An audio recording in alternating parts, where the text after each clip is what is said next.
ഏത് സദസ്സിൽ ആര് പ്രാർത്ഥിക്കുന്ന പ്രാർത്ഥനക്കാണോ ഉത്തരം നൽകുന്നത് എന്ന് പറയാൻ കഴിയില്ല. നാം മനസ്സിലാക്കാത്ത, അള്ളാഹുവിനോട് കൂടുതൽ അടുപ്പമുള്ള, തെറ്റുകുറ്റങ്ങളൊന്നും എഴുതപ്പെടാത്ത, ബുദ്ധിക്കും വിവേകത്തിനും കുറവുള്ള നല്ല മനുഷ്യരുണ്ടാകും പല സദസ്സിലും. അവർക്കൊരു കുറ്റവും രേഖപ്പെടുത്തപ്പെടുകയില്ല. തക്ലീഫില്ലാത്തത് കൊണ്ട് ബുദ്ധി അവർക്കില്ല. ഒരു നിർബന്ധമായ കർമ്മമോ സുന്നത്തമായ കർമ്മമോ അവരോട് കൽപ്പിക്കപ്പെടാൻ കഴിയില്ല. അത് മനസ്സിലാക്കാനുള്ള ബുദ്ധിയില്ല. അങ്ങനെയുള്ള പാവപ്പെട്ട ഏതെങ്കിലും ഒന്നോ രണ്ടോ ആളുകൾ മതി നമ്മുടെ ഈ സദസ്സിന്റെ സ്വീകാര്യതയ്ക്ക് കാരണമാകാം.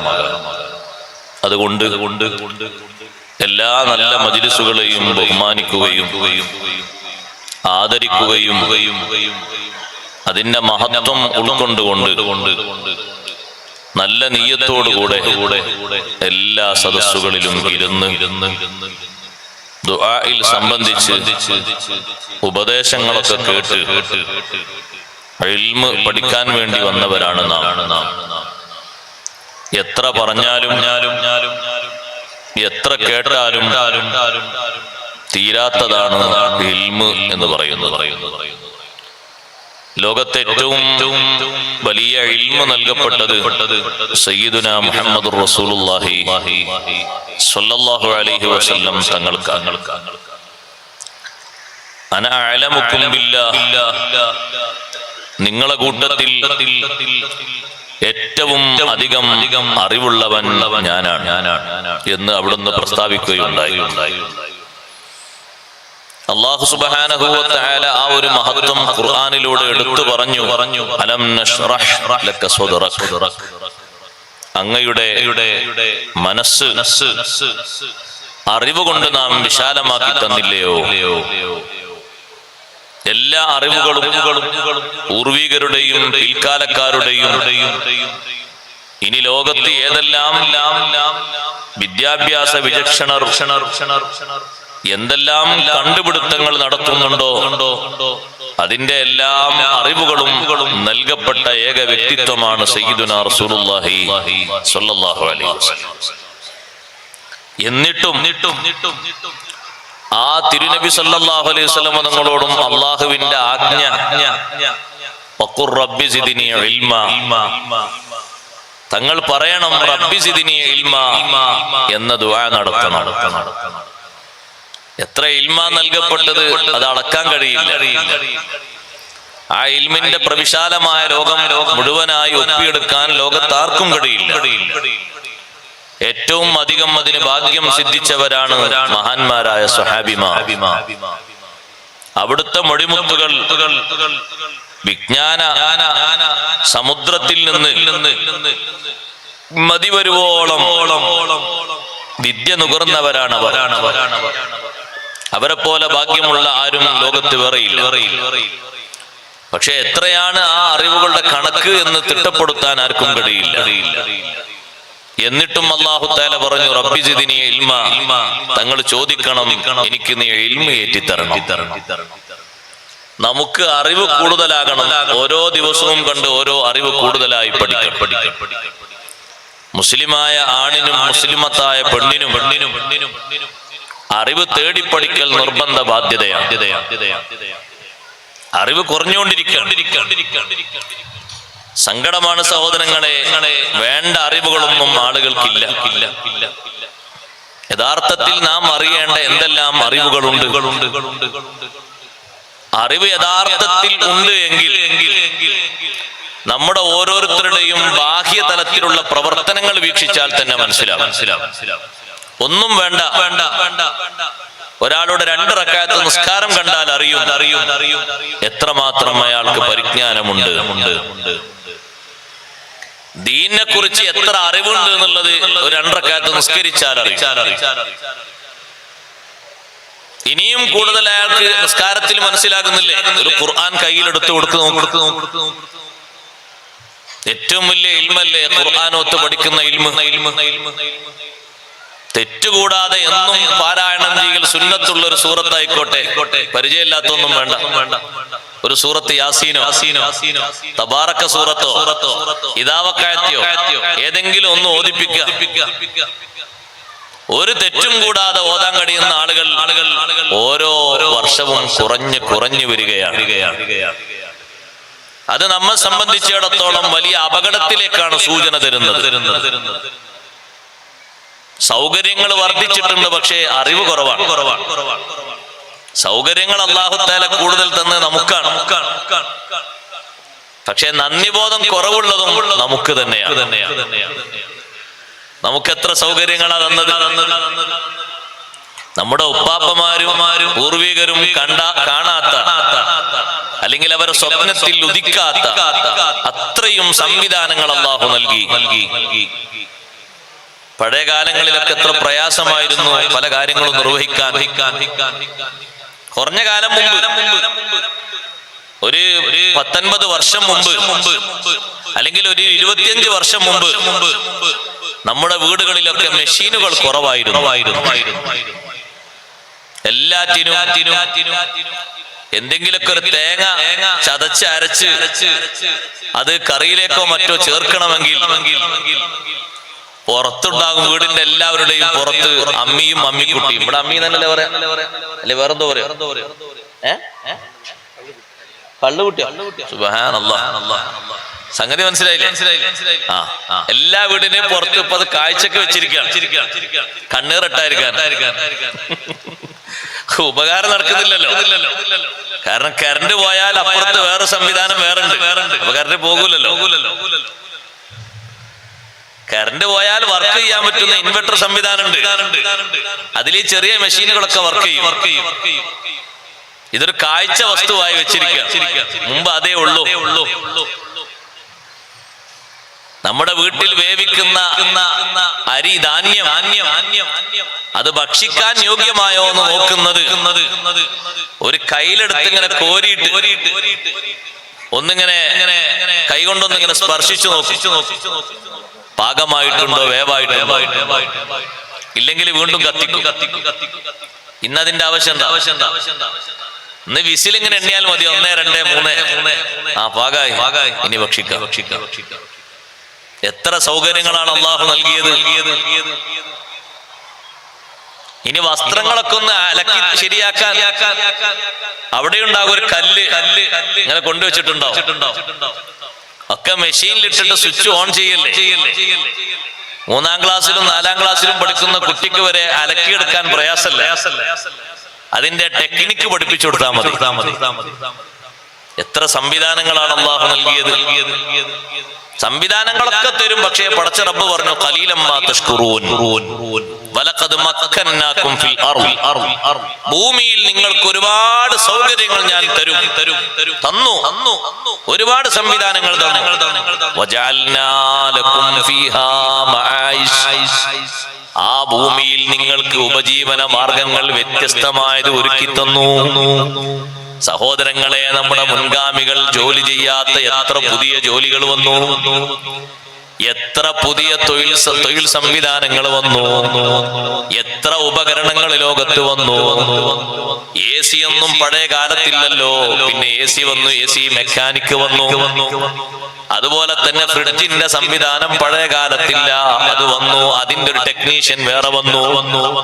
സംവിധാനങ്ങൾ അധികരിക്കുമ്പോ തൊഴിലും അധികരിക്കുകയാണ്. ഇതൊക്കെ തന്നെങ്കിലും ഖലീലൻ മാ തഷ്കുറൂൻ. നിങ്ങൾ നന്ദി ചെയ്യുന്നത് വളരെ കുറവാകുന്നു. വളരെ കുറച്ച് മാത്രമേ നിങ്ങൾ നന്ദി ബോധത്തോടെ ജീവിക്കുന്നുള്ളൂ. ഏറ്റവും വലിയ നന്ദി ദീന് അറിഞ്ഞുകൊണ്ട് പഠിച്ചുകൊണ്ട് മുന്നോട്ട് നീങ്ങലാണ്. സംവിധാനങ്ങൾ മുന്നിലുണ്ട്. ഓരോ ദിവസവും അറിവ് വർദ്ധിക്കണം. അല്ലാഹു നമുക്ക് ഓരോ ദിവസവും അറിവ് അല്ലാഹു വർദ്ധിപ്പിച്ചു നൽകുമാറാകട്ടെ. അറിവിന്റെ വർധനവ് നമ്മുടെ ജീവിതത്തിൽ വലിയ മാറ്റങ്ങൾക്ക് വിധേയമാക്കണം.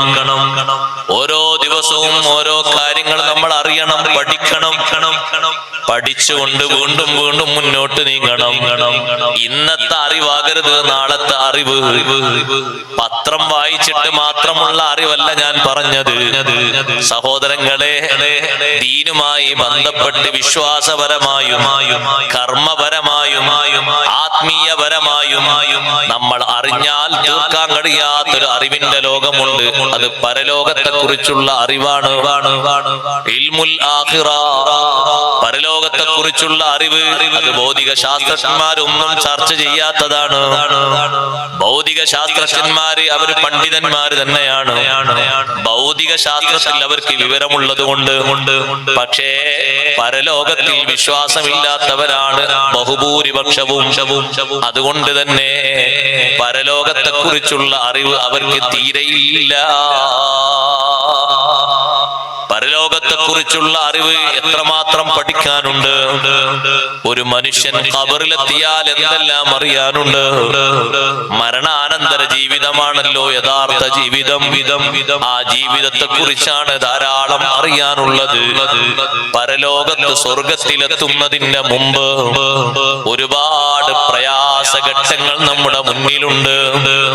ഏറ്റവും വലിയ പ്രയാസമുള്ള ഒരു ഘട്ടമാണ് നമ്മുടെ കർമ്മരേഖ വിതരണം ചെയ്യുന്ന കിതാബിന്റെ വിതരണം നടക്കുന്ന ഘട്ടം. വലിയ പ്രതിസന്ധിയുള്ള ഘട്ടമാണ്. പിന്നെ മനുഷ്യൻ അനുഭവിക്കുന്ന ഏറ്റവും പ്രയാസഘട്ടമാണ് ചെയ്ത അമലുകളൊക്കെ വെച്ചൊന്ന് മീസാനിൽ തൂക്കുന്ന നേരം. നമ്മളാരും ചിന്തിച്ചിട്ടില്ലാത്ത മീസാനാണ്. ഇവിടെ കുറെ കാര്യങ്ങൾ തൂക്കുന്ന ടെക്നിക്ക് തൂക്കലുകളുണ്ട്, ഉപകരണങ്ങളുണ്ട്. പക്ഷേ അമല് തൂക്കുന്നൊരു മീസാന് നമ്മൾ ഇതുവരെ കണ്ടിട്ടുണ്ടോ? സഹോദരങ്ങളെ, അതിന് സംസാര ശേഷിയുണ്ട്. ആ ത്രാസിന്, ആ മീസാനിന് സംസാരിക്കാനുള്ള കഴിവുണ്ട്. സംവിധാനങ്ങൾ അല്ലാഹു നൽകിയിട്ടുണ്ട്. അവിടെ തൂക്കുമ്പോൾ ഏതെങ്കിലും ഒരാൾക്ക് കൃത്രിമം ചെയ്യാൻ പറ്റുമോ? ഇല്ല. കാരണം എന്താണ്? നമ്മളല്ലല്ലോ നമ്മുടെ അമല് തൂക്കുന്നത്. ഒരു തെറ്റും ഒരിക്കലും ചെയ്യാത്ത മഅസൂമീങ്ങളായ മലക്കുകളാണ്. നമ്മെ ആരെയും ആ കൃത്യം അല്ലാഹു ഏൽപ്പിക്കുന്നില്ല. കൃത്യമായും ഡ്യൂട്ടി ചെയ്യുന്ന അവരാണ് ആ തുലാസിലിട്ട് തൂക്കുന്നത്. അത് തൂക്കുമ്പോഴേക്ക് മനുഷ്യന്റെ അവസ്ഥകളൊക്കെ മാറിപ്പോയി. ഏറ്റവും പ്രയാസഘട്ടമായ സിറാത്ത് മുറിച്ചു കടക്കേണ്ട വലിയൊരു പാലമാണത്. നാട്ടിലെവിടെയും അങ്ങനത്തെ ഒരു സംവിധാനിച്ചൊരു പാലത്തെ കാണാൻ കഴിയില്ല. മൂർച്ചയുള്ള പാലം എവിടെയും നിങ്ങൾ നടന്നിട്ടുണ്ടോ? മൂർച്ചയല്ലേ ആ പാലത്തിനുള്ളത്. അത്ര നീളമുള്ള ഒരു പാലം അല്ലാഹു വേറെ സംവിധാനിച്ചിട്ടില്ല എവിടെയും. സഹോദരങ്ങളെ, നമ്മൾ കണ്ട പാലത്തിന്റെ അടിയിലൊക്കെ ജലാശയമാണ്. ഒന്നുകിൽ പുഴയാണ്, അല്ലെങ്കിൽ സമുദ്രമാണ്. പക്ഷേ ഈ പാലത്തിന്റെ അടിയിൽ പുഴയല്ല, അതിന്റെ അടിയിൽ സമുദ്രമല്ല, കത്തിക്കൊണ്ടിരിക്കുന്ന നരകമാണ്. ആ നരകത്തിലേക്ക് സ്പർശിക്കാതെ, അതിന്റെ ചൂരും മണവും അതിന്റെ തീപ്പൊരിയും ഒന്നും കൊള്ളാതെ അക്കരെ എത്തിയിട്ട് സ്വർഗത്തിലേക്ക് എത്തിയിട്ട് രക്ഷപ്പെടണം. ആ സ്വർഗത്തിൽ രണ്ട് കാല് എടുത്തു വെക്കുന്നത് വരെ മുഅ്മിനായ മനുഷ്യന് ബേജാറാണ്.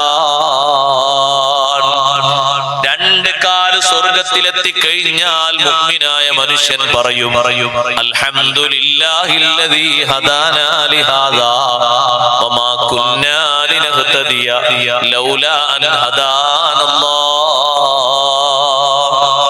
ആണും പെണ്ണും പറയും, അൽഹംദുലില്ലാഹില്ലദീ ഹദാനാ ലിഹാദാ. ഈ സ്വർഗത്തിലേക്ക് ഞങ്ങളെ എത്തിച്ചു തന്ന അല്ലാഹുവേ, നിനക്കാണ് സർവസ്തുതിയും. വമാ കുന്നാ ലിനഹ്തദിയ ലൗലാ അൻ ഹദാനല്ലാഹ്. നീ ഈ മാർഗത്തിലേക്ക് ഞങ്ങളെ ചേർത്തില്ലായിരുന്നുവെങ്കിൽ ഞങ്ങൾ ഒരിക്കലും ഇങ്ങോട്ട് എത്തുകയില്ല. നീയാണ് സർവസ്തുതിയും അർഹതയുള്ള ആള്. നിന്റെ ഒരൊറ്റ സ്തുതി, നിന്റെ ഒറ്റ കഴിവ് കൊണ്ടാണ് ഞങ്ങൾ ഇവിടെ എത്തിയത്. എത്ര ആളുകളാ സഹോദരങ്ങളെ താഴെ വീണു പോകുന്നത്. താഴെ വീഴുന്നവരല്ലേ ബഹുഭൂരിപക്ഷവും. കൂടുതൽ ആളുകളും ജഹന്നമിലേക്ക് വീഴുന്നവരല്ലേ. ജഹന്നമിലേക്ക് വീഴാൻ തിരിയാതെ അപ്പുറത്തെത്തുന്ന ആളുകൾ എത്ര കുറവാണ്. മഹ്ശറിലെ ഓരോ ദിവസങ്ങളെ പറ്റിയുള്ള ചർച്ച വേറെ തന്നെയുണ്ട്. സുബ്ഹാനല്ലാഹ്, പഠിച്ചാൽ തീരാത്ത ഒരു ലോകമാണ് ആഖിറമെന്ന ലോകം. റബ്ബ് സുബ്ഹാനഹു വ തആല നമുക്കെല്ലാവർക്കും അവിടെ വലിയ സലാമത്ത് നൽകുമാറാകട്ടെ. ഏറ്റവും വലിയ ഒരു മനുഷ്യന് പരലോകത്തെ പറ്റി നല്ലോണം ചിന്തിച്ച് പഠിക്കുകയാണെങ്കിൽ ദുനിയാവിലുള്ള ഇപ്പൊ ഈ അനുഭവിക്കുന്ന സുഖം തന്നെ ധാരാളമാണ് എന്ന് അവൻ പറയും. പരലോകത്തെ കുറിച്ച് നന്നായി വായിച്ച് പഠിക്കുന്ന, കേട്ട് പഠിക്കുന്ന ഒരു മനുഷ്യൻ, ആണാകട്ടെ പെണ്ണാകട്ടെ, ഒരു മുസ്ലിം വിശ്വസിക്കുന്ന ആൾക്കാരെ പറ്റിയല്ലേ പറഞ്ഞിട്ട് കാര്യമുള്ളൂ. ശരിക്കും ഒരു ചിത്രം അയാളെ കൽബിൽ രൂപപ്പെട്ടു കഴിഞ്ഞാൽ അയാൾ പറയും, ഞാനിപ്പോ അനുഭവിക്കുന്നത് വളരെ വലിയ സുഖത്തിലാണ്. കാരണം അത്ര തീക്ഷ്ണമായ ഒരു ലോകം, അത്ര പരീക്ഷണമുള്ള ഒരു ലോകം അല്ലാഹു വേറെ സംവിധാനിച്ചിട്ടില്ല. ആ പരീക്ഷണ ഘട്ടങ്ങളിൽ നിന്നൊക്കെ രക്ഷപ്പെട്ടുകൊണ്ട് അള്ളാഹുവിന്റെ ഫളലാകുന്ന, ഔദാര്യമാകുന്ന, റഹ്മത്താകുന്ന സ്വർഗലോകത്ത് എത്തിച്ചേരാൻ കഴിയണം. അള്ളാഹു നമ്മെ അനുഗ്രഹിക്കുമാറാകട്ടെ. നമ്മളെ പ്രാർത്ഥനകളിൽ അതുകൊണ്ടാണ് പരലോകത്തിന് ഒരു മുൻതൂക്കം. റബ്ബനാ ആതിനാ ഫിദ്ദുനിയാ ഹസന വഫിൽ ആഖിറതി ഹസനതൻ വഖിനാ അദാബന്നാർ. റബ്ബനാ ആതിനാ ഫിദ്ദുനിയാ ഹസന, അല്ലാഹുവേ ദുനിയാവിൽ ഞങ്ങൾക്ക് നീ ഗുണം തരണം, ഇൽമു തരണം, നേട്ടം തരണം, ജീവിക്കാനുള്ള സംവിധാനങ്ങൾ, സൗകര്യങ്ങളൊക്കെ തരണം. വഫിൽ ആഖിറതി ഹസനതൻ, പാരത്രിക ലോകത്തും ഞങ്ങൾക്ക് നീ നേട്ടമാകുന്നത് തരണം എന്ന് പറഞ്ഞ് അവിടെ നിർത്തിയില്ല. ഒന്നുകൂടി പരലോകത്തെ ബന്ധപ്പെട്ടാണ് അടുത്തൊരു ചോദ്യം. വഖിനാ അദാബന്നാർ.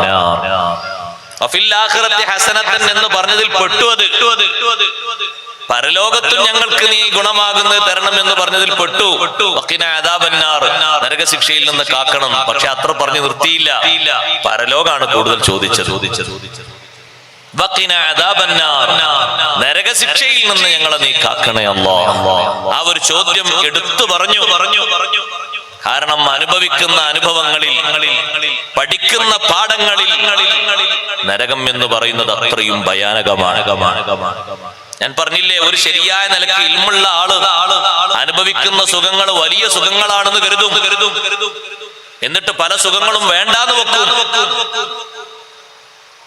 പരലോകത്തെ കുറിച്ച് ചിന്തിച്ചിട്ട് തനിക്ക് അല്ലാഹു നൽകിയ സുഖം എത്രയോ അധികമാണ് എന്ന് കണ്ടിട്ട് ഒരു ദിവസം ഭക്ഷണം കഴിക്കാൻ വയറ്റിന്റെ ഉള്ളിലൊക്കെ വിശപ്പാണ്, നോമ്പ് നോറ്റ ദിനമാണ്. പക്ഷേ നോമ്പ് തുറന്നു, കാരക്കൈ ഉപയോഗിച്ച് വെള്ളം കുടിച്ച് നോമ്പൊക്കെ തുറന്നു. മഗ്രിബ് നിസ്കാരം കഴിഞ്ഞപ്പോ തീന്മേശയിൽ സുഭിക്ഷമായ ഭക്ഷണം ഇങ്ങനെ നോക്കിയിട്ട് വിതുമ്പി കരഞ്ഞുപോയി. സയ്യിദുനാ അബ്ദുറഹ്മാൻ ഇബ്നു ഔഫ് റളിയല്ലാഹു തആല അൻഹു പൊട്ടി കരഞ്ഞുപോയി. ഭക്ഷണം സമൃദ്ധമായി കൊണ്ടുവച്ചത് കണ്ടപ്പോ, അല്ലാഹുവേ എത്ര വലിയ സുഖമാണ് നീ എനിക്ക് തന്നത്, എത്ര വലിയ കച്ചവട ലാഭമാണ് എന്റെ കയ്യിൽ തന്നത്. ഞാൻ ഈ മദീനയിൽ വരും ഒരു ദീനാർ പോലും കയ്യിലില്ലാത്ത പാവപ്പെട്ട മനുഷ്യനാണ്. ഇത്ര വലിയ സമൃദ്ധിയൊക്കെ നീ എനിക്ക് തന്നല്ലോ. ഉടുക്കാനൊരു പൂർണ്ണമായ വസ്ത്രം കിട്ടാതെ എന്റെ നേതാവ് മദീനയിലേക്ക് എന്നെക്കാളും കുറെ മുമ്പ് വന്ന സ്വഹാബി മുസ്അബ് ബിൻ ഉമൈർ റളിയല്ലാഹു അൻഹു വധിക്കപ്പെട്ടു പോയല്ലോ. ബാപ്പ ഉമൈർ വലിയ പണക്കാരനാണ്. പക്ഷേ അല്ലാഹുവിന്റെ റസൂൽ സല്ലല്ലാഹു അലൈഹി വസല്ലം തങ്ങളെ വിശ്വസിച്ചതിന്റെ പേരിൽ സമ്പത്തിന്റെ ഒരു ചെറിയ കഷ്ണം പോലും കൊടുക്കാതെയാണ് മുസ്അബ് റളിയല്ലാഹു അൻഹുവിനെ പറഞ്ഞയച്ചത്. മുസ്അബേ, ധരിച്ചിരിക്കുന്ന വസ്ത്രമല്ലാതെ മറ്റൊരു വസ്ത്രം കൊണ്ടുപോകരുത്. ഇവിടുന്ന് ഒറ്റ വാഹനങ്ങളും നീ എടുക്കരുത്. നീ ഇട്ടിരിക്കുന്ന ചെരുപ്പല്ലാതെ മറ്റൊരു ചെരുപ്പ് എടുക്കരുത്. പാവപ്പെട്ട മുസ്അബ് റളിയല്ലാഹു റളിയല്ലാഹു അൻഹു മദീനയിൽ ജീവിക്കുന്ന ഘട്ടത്തിൽ ദരിദ്രരിൽ പരമദരിദ്രരായി ജീവിച്ചപ്പോഴും അബ്ദുറഹ്മാൻ ഇബ്നു ഔഫ് റളിയല്ലാഹു അൻഹു ചിന്തിക്കുന്നത് വഫാത്തിന്റെ നേരത്ത് പോലും ഒരു സമൃദ്ധി അല്ലാഹു നൽകിയില്ലല്ലോ. ഉഹദിന്റെ രണഭൂമിയിൽ മഹാനവർകൾ ഷഹീദായി പോയി. ഖുതില മുസ്അബ് ബിൻ ഉമൈർ വഹുവ ഖൈറും മിന്നീ. എന്നെ പോലെ സമ്പത്ത് അനുഭവിക്കാത്ത, സുഖം അനുഭവിക്കാത്ത, പൂർണ്ണമായും ഒരു കഫംപുട പോലും ലഭിക്കാതെ ദുനിയാവിൽ നിന്ന് നീങ്ങിയ മദീനയിലെ ഏറ്റവും നല്ല ഖാരി എന്ന പേരിൽ അറിയപ്പെടുന്ന മുസ്അബ് റളിയല്ലാഹു അൻഹു ഷഹീദായി പോയല്ലോ. ഇങ്ങനത്തെ ഒരു ഭക്ഷണം മാനവർകൾ രുചി നോക്കിയിട്ടില്ല. അന്നത്തെ ദിവസം ഭക്ഷണം വേണ്ടാന്ന് വെച്ചുപോയി. മുസ്അബ് റളിയല്ലാഹു അൻഹുവിനെ അനുസ്മരിച്ചുകൊണ്ട് അന്ന് ഭക്ഷണം വേണ്ട, നോമ്പ് ഞാൻ തുറന്നിട്ടുണ്ട്, ഇന്ന് ഭക്ഷണം വേണ്ട. എന്റെ നേതാവായ മുസ്അബ് റളിയല്ലാഹു അൻഹുവിന് ചെറിയ ഒരു ദുനിയാവല്ലേ അല്ലാഹു നൽകിയത്. എന്നിട്ടും ദീനിന് വേണ്ടി പോരാടി മഹാനവർകൾ ഷഹീദായപ്പോ ധരിച്ചിരിക്കുന്ന വസ്ത്രം പൂർണ്ണമായും മറക്കുന്ന രൂപത്തിലൊരു വസ്ത്രമല്ല. ആ വസ്ത്രം കൊണ്ട് തലമറക്കപ്പെട്ടാൽ കാല് വെളിവാകും, കാല് മറക്കപ്പെട്ടാൽ തലഭാഗം വെളിവാകും. അവസാനം തലയുടെ ഭാഗം ഒന്ന് പൂർണ്ണമാക്കി മറച്ച് കാലിന്റെ ഭാഗങ്ങളിൽ പുല്ല് ചേർത്ത് വെച്ചിട്ടല്ലേ ഖബറിൽ മറമാടിയത്. ഇന്ന് ആളുകളെ മറവ് ചെയ്യുന്നത് അങ്ങനെയല്ലല്ലോ. എത്ര സുഖങ്ങളാണ് അല്ലാഹു നമുക്ക് നൽകിയത്. ഒരു വേള അത് ചിന്തിച്ചപ്പോ ഭക്ഷണം വേണ്ടാന്ന് വെച്ചു. ഓർക്കുന്നുണ്ടോ ഉമ്മമാരെ? ഉടുതുണിക്ക് മറുതുണിയില്ലാതെ ജീവിച്ചൊരു ഘട്ടം ഈ നാട്ടിൽ കഴിഞ്ഞു പോയിട്ടുണ്ട്, മറക്കരുത്. പൂർണ്ണമായൊരു വസ്ത്രം ധരിക്കുന്നത് പെരുന്നാളിന് മാത്രമായിരുന്നു അന്നത്തെ കാലത്ത് ആണുങ്ങളും പെണ്ണുങ്ങളും. ഇന്നൊരാഴ്ചക്ക് ഓരോന്ന് വെച്ചാലും നമ്മുടെ ഷെൽഫിൽ വീണ്ടും വസ്ത്രങ്ങളുടെ കൂമ്പാരമാണ്. ഒരാൾക്ക് തന്നെ ധരിക്കാൻ 2ഉം 3ഉം തരം ചെരുപ്പുകളാണ്. അന്നത്തെ കാലത്ത് ഒരൊറ്റ ചെരുപ്പ് കൊണ്ട് 10 കൊല്ലം നടന്നു നീങ്ങിയവരുണ്ട്. തുന്നിയും ഒട്ടിച്ചും നടന്നു നീങ്ങിയവരുണ്ട്. ഇന്ന് ചെരുപ്പ് പൊട്ടേണ്ടതില്ല. മോഡല് മാറുമ്പോഴേക്ക് പുതിയ ചെരുപ്പിലേക്ക് നമ്മളെ പാദം വെച്ചുപോയി. സുബ്ഹാനല്ലാഹ്. പൂർവികർ അനുഭവിച്ച അനുഭവങ്ങളും നമ്മൾ അനുഭവിക്കുന്ന സുഖങ്ങളും നോക്കുമ്പോ നമ്മൾ എത്രയോ വലിയ സ്വർഗത്തിലാണ്. ഇന്ന് സഹോദരങ്ങളെ, വാഹനങ്ങളില്ലാത്ത ഏതെങ്കിലും വീടുണ്ടോ? വാഹനങ്ങളില്ലാത്ത ഏതെങ്കിലും വീടുണ്ടോ ഇന്ന്? ഏതെങ്കിലും ഒരു ചെറിയ വാഹനം പോലും ഇല്ലാത്തൊരു വീട് കാണാൻ കഴിയില്ല. പഴയ കാലത്ത് ഒരു മഹല്ലിൽ വാഹനമുള്ളത് 1ഓ 2ഓ പേർക്ക് മാത്രമാണ്. 1ഓ 2ഓ പേർക്ക് മാത്രമായിരുന്നു അന്ന് വാഹനം. ഇന്ന് നിങ്ങൾ പരിശോധിച്ചു നോക്കൂ, 500 അധികം കുടുംബങ്ങളുള്ള ഒരു മഹല്ലാണ് ഈ മഹല്ലെന്ന് നേരത്തെ ഇവിടത്തെ കാരണവർ എന്നോട് പറഞ്ഞു. കമ്മിറ്റിക്കാരിൽപ്പെട്ട ഒരു വ്യക്തി എന്നോട് പറഞ്ഞു, അത്രയും അധികം വീടുകളിൽ വാഹനങ്ങളില്ലാത്ത വീട് വളരെ തുച്ഛമാണ്. എന്നാലൊന്ന് പറയട്ടെ, വാഹനങ്ങളില്ലാത്ത കാലത്ത് ഈ പള്ളിയിൽ സുബ്ഹിന്റെ ജമാഅത്തിന് എത്തിയതുപോലെ സൗകര്യങ്ങൾ അല്ലാഹു ഇഷ്ടം പോലെ തന്നിട്ട് എത്തുന്നത് കുറവല്ലയോ? ആ വാഹനം ഓടിച്ചു പോകുന്ന 5 മിനിറ്റ് കൊണ്ട് ഇവിടെ നടക്കൊന്നും വേണ്ട, ഒരു പ്രയാസമില്ല. ബാങ്ക് കൊടുത്തിട്ട് എത്ര മിനിറ്റ് ഉണ്ട് ഉസ്താദേ സുബഹിസ്കാരത്തിന്? 20 മിനിറ്റ്. നമ്മളെ കാത്ത് കഴിയാണത്. അല്ല ഉസ്താദിനും പിന്നെ മറ്റുസ്താമാർക്കും പിന്നെ 5 മിനിറ്റ് കൊണ്ട് വരുന്ന ആൾക്കാർക്കൊന്നും അതിന്റെ ആവശ്യമില്ലല്ലോ. അങ്ങനത്തെ ഒരു സംവിധാനമൊന്നുമല്ല. മദീനത്തെ പള്ളിയിൽ ഏറ്റവും ആദ്യം നടക്കുന്ന ജമാഅത്ത്, ബാങ്ക് കൊടുത്താൽ എത്രയും പെട്ടെന്ന് നടക്കുന്ന ജമാഅത്ത് സുബഹിയാണ്.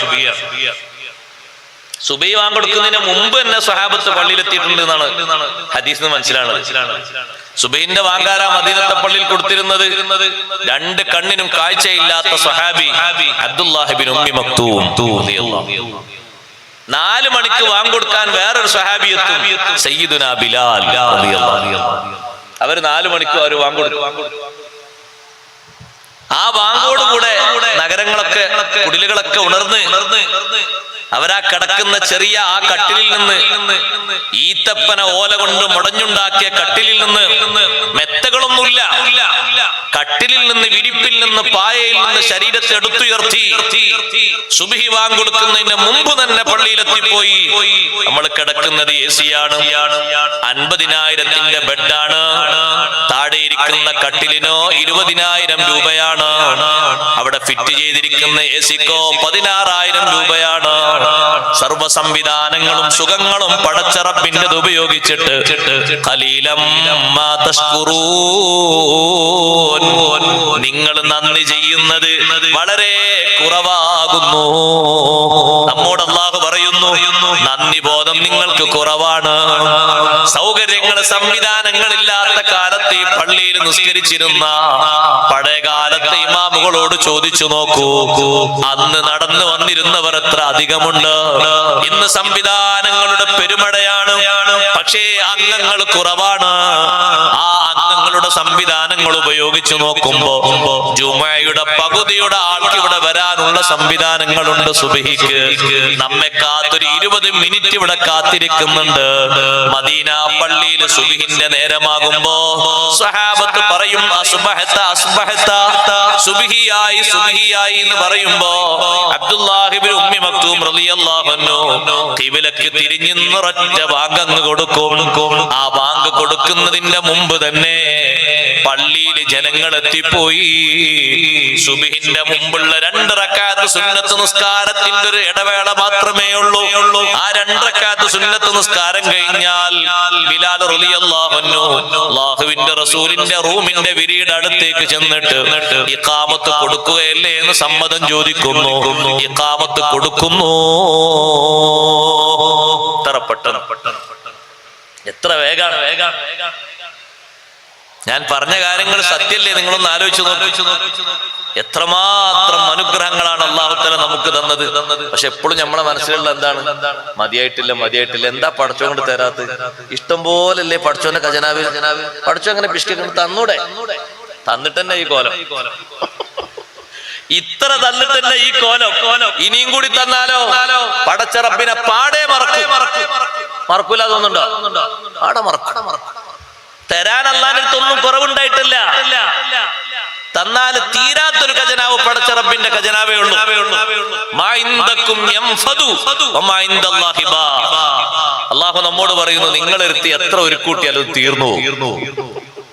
എത്ര കോടിപതിയുടെ കോടിയും തീർന്നു. ഒരു ചെറിയ ബ്ലോക്ക് വന്നാൽ മതി.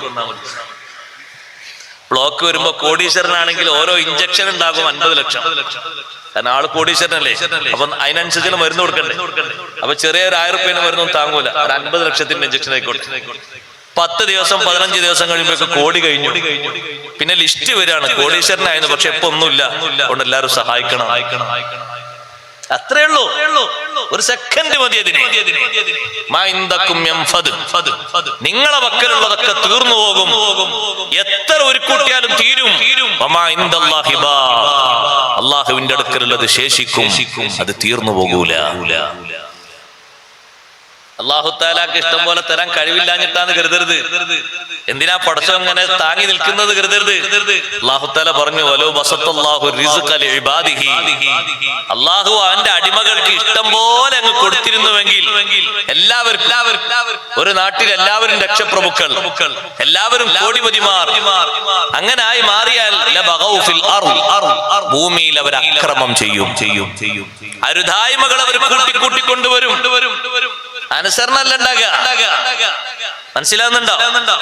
മുമ്പൊന്നും നമ്മുടെ സഹോദരന്മാരുടെ ചെറുപ്പക്കാരികളുടെ കയ്യിൽ ഇപ്പത്തെ കാലത്തുള്ളതുപോലെ അക്കൗണ്ടിൽ പൈസ ഇല്ലായിരുന്നു. ഒരു 10 കൊല്ലം മുമ്പുണ്ടോ? നിങ്ങൾ പറയണ്ടോ? ഇല്ല. ഇപ്പൊ എല്ലാവരുടെയും കയ്യിലുള്ള തന്നെയല്ലേ അവന്റെ അക്കൗണ്ട്. ഒരു 8ാം ക്ലാസ്സിൽ പഠിക്കുന്ന കുട്ടിക്കുണ്ട് ഗൂഗിൾ പേ, അതിലുണ്ട് ഇഷ്ടം പോലെ പൈസ. മുമ്പുണ്ടോ? അങ്ങനെ ഉണ്ടോ? ഞാൻ വെറുതെ പറയലുണ്ടോ? ഇല്ല. ഇപ്പൊ ഒരു 25കാരനാണെങ്കിൽ സക്കാത്ത് കൊടുക്കേണ്ട മുതലാളിയായി മാറി. പക്ഷെ എന്ത് സംഭവിച്ചു? നന്ദിയല്ലുള്ളത്, നന്ദി കേട്. മദ്യപാനം വർദ്ധിച്ചു, മയക്കുമരുന്നിന്റെ അടിമകളായി, കഞ്ചാവിന്റെ വിൽപ്പനക്കാരായി. ഈ കിട്ടുന്ന പണം ചുളിവിൽ പെട്ടെന്ന് കോടിപതികളായി മാറണം. അപ്പൊ മനുഷ്യന്റെ ചിന്ത പോകുന്നത് വികലമായ ചിന്തയിലേക്കാണ്. ഈ കിട്ടുന്ന പണം വികസിപ്പിക്കണം. ഒരു ഭാഗം ചിന്തിച്ചു പലിശക്ക് കൊടുത്തിട്ട് അങ്ങനെ വർദ്ധിപ്പിക്കാമെന്ന്. വേറൊരു ഭാഗം ചിന്തിച്ചു ഈ കിട്ടുന്ന പണം പെട്ടെന്ന് വികസിപ്പിക്കണമെങ്കിൽ പെട്ടെന്ന് വരുമാനമുള്ള കച്ചവടം കണ്ടെത്തണം. നാട്ടിലെ ഹലാലായ ഒരുപാട് കച്ചവടങ്ങളുണ്ട്. അതൊക്കെ ഒരു വർഷത്തെ വരവ് കൂട്ടി നോക്കുമ്പോ തുച്ഛം വരവാ കിട്ടുന്നത്. പച്ചക്കറി കച്ചവടക്കാരുണ്ട്, വസ്ത്രം വിൽക്കുന്നവരുണ്ട്, മാംസവും മത്സ്യവും വിൽക്കുന്നവരുണ്ട്, ഫർണിച്ചർ ഷോപ്പുകളുണ്ട്, അങ്ങനെ ധാരാളം വിൽപ്പനക്കാരുണ്ട്. ഈ ചെറിയ പണക്കാര് ചിന്തിക്കുന്നു അതിന് നമ്മൾ മെനക്കെട്ട് നിന്നാ ഒരു വർഷം തന്നെ കുറച്ചേ ലാഭമുള്ളൂ. ഒരു മാസം കൊണ്ട് 2 ലക്ഷം കിട്ടണം, 2 മാസം കൊണ്ട് 50 ലക്ഷം കിട്ടണം, ഒരു വർഷമാകുമ്പോഴേക്ക് കോടിപതിയാകണം. അതിനെന്താ മനുഷ്യൻ ഇന്ന് അവലംബിക്കുന്നത്? ഹറാമായ ബിസിനസ്സാണ്, മയക്കുമരുന്നും കഞ്ചാവുമാണ്.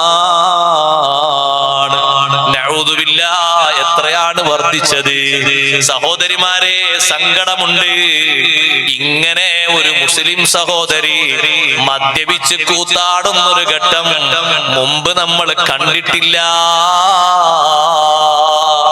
മുമ്പ് സഹോദരിമാർക്ക് കുറിച്ചൊരു ബഹുമാനമായിരുന്നു.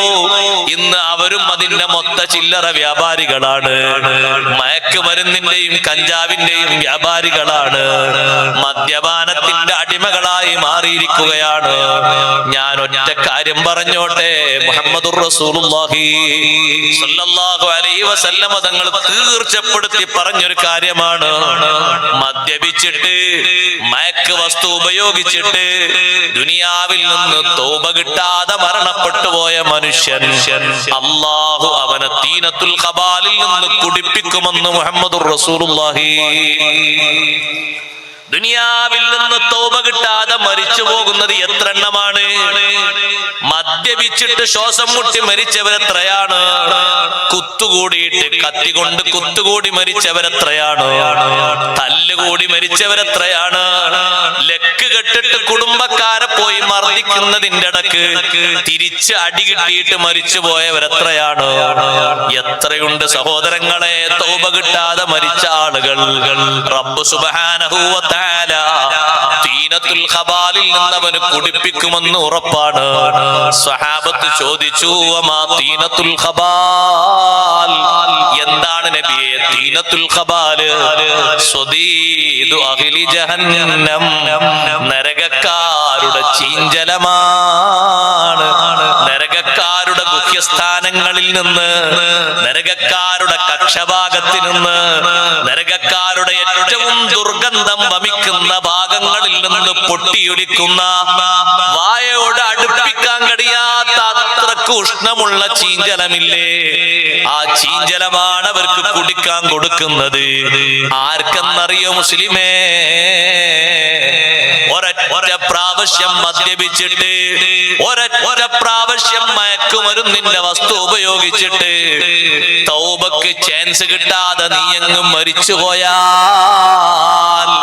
കാരണം നിന്റെ ഒരു മനസ്ഥിതിയുണ്ട്, ഇനിയും നന്നാകാൻ അവസരമുണ്ട്, ഇനിയും നന്നാകാൻ എത്രയോ സാഹചര്യങ്ങളുണ്ട്, എത്രയോ സന്ദർഭങ്ങളുണ്ട്. അങ്ങനെ ചിന്തിച്ച് നീയങ്ങ് നടക്കുമ്പോ പെട്ടെന്നാണ് നിന്റെ മരണം വന്നെത്തിപ്പോയത്. ഒരുപക്ഷെ ഏതൊരു ആക്സിഡന്റ് ആണ്, അല്ലെങ്കിൽ പെട്ടെന്നുള്ള ഒരു അറ്റാക്കാണ്, അല്ലെങ്കിൽ സഹോദര പെട്ടെന്ന് നീ ബോധം കെട്ട് വീണുപോയി, പെട്ടെന്ന് നിന്റെ ശരീരം നിശ്ചലാവസ്ഥയിലായി പോയി, പലതും നിർവഹിക്കാൻ പ്ലാൻ ഉണ്ടായിരുന്നു, ഒന്ന് തൗബക്ക് പോലും ഒരു ചാൻസ് കിട്ടാതെ പെട്ടെന്ന് നീ അങ്ങ് മരണപ്പെട്ടു പോയപ്പോൾ നീ കുടിക്കേണ്ട ജലമേതാന്നറിയോ? നീ നിന്റെ വായിലേക്ക് നാളെ ആഖിറത്തിൽ നിർബന്ധമായും ഒഴിക്കേണ്ടി വരുന്നത് അത്ര ചൂടുള്ളൊരു വെള്ളം ദുനിയാവിൽ ഒരാൾക്കും കിട്ടൂല. നരക നരകത്തിന്റെ വെള്ളത്തിന്റെ ചൂടെത്രയാണെന്ന് ഇന്ന് നിങ്ങൾ വെള്ളിയാഴ്ച ദിവസം ഓതിയില്ലേ? അൽ-കഹ്ഫ് സൂറത്തിൽ ഓതിയില്ലേ? നരകത്തിന്റെ വെള്ളത്തിന്റെ ചൂടെത്രയാണ്? നരകത്തിൽ അല്ലാഹു സംവിധാനിച്ചിരിക്കുന്ന വെള്ളത്തിന്റെ ചൂട് ഇന്നാ അഅ്തദ്നാ ലിൽ-ളാലിമീന നാറൻ അഹാത ബിഹിം സുറാദിഖുഹാ വഇൻ യസ്തഗീസൂ യുഗാസൂ ബിമാഇൻ യശ്വിൽ വുജൂഹ്. ആ വെള്ളം മുഖത്തോട് അടുപ്പിക്കുമ്പോഴേക്ക് ചുണ്ടും അതാ മുഖത്തിന്റെ ഭാഗങ്ങളും ചുട്ടുപടുത്ത് വേന്തുരുകിയിട്ട് അതിലേക്ക് കഥാ കൊടിഞ്ഞു വീഴുന്നു.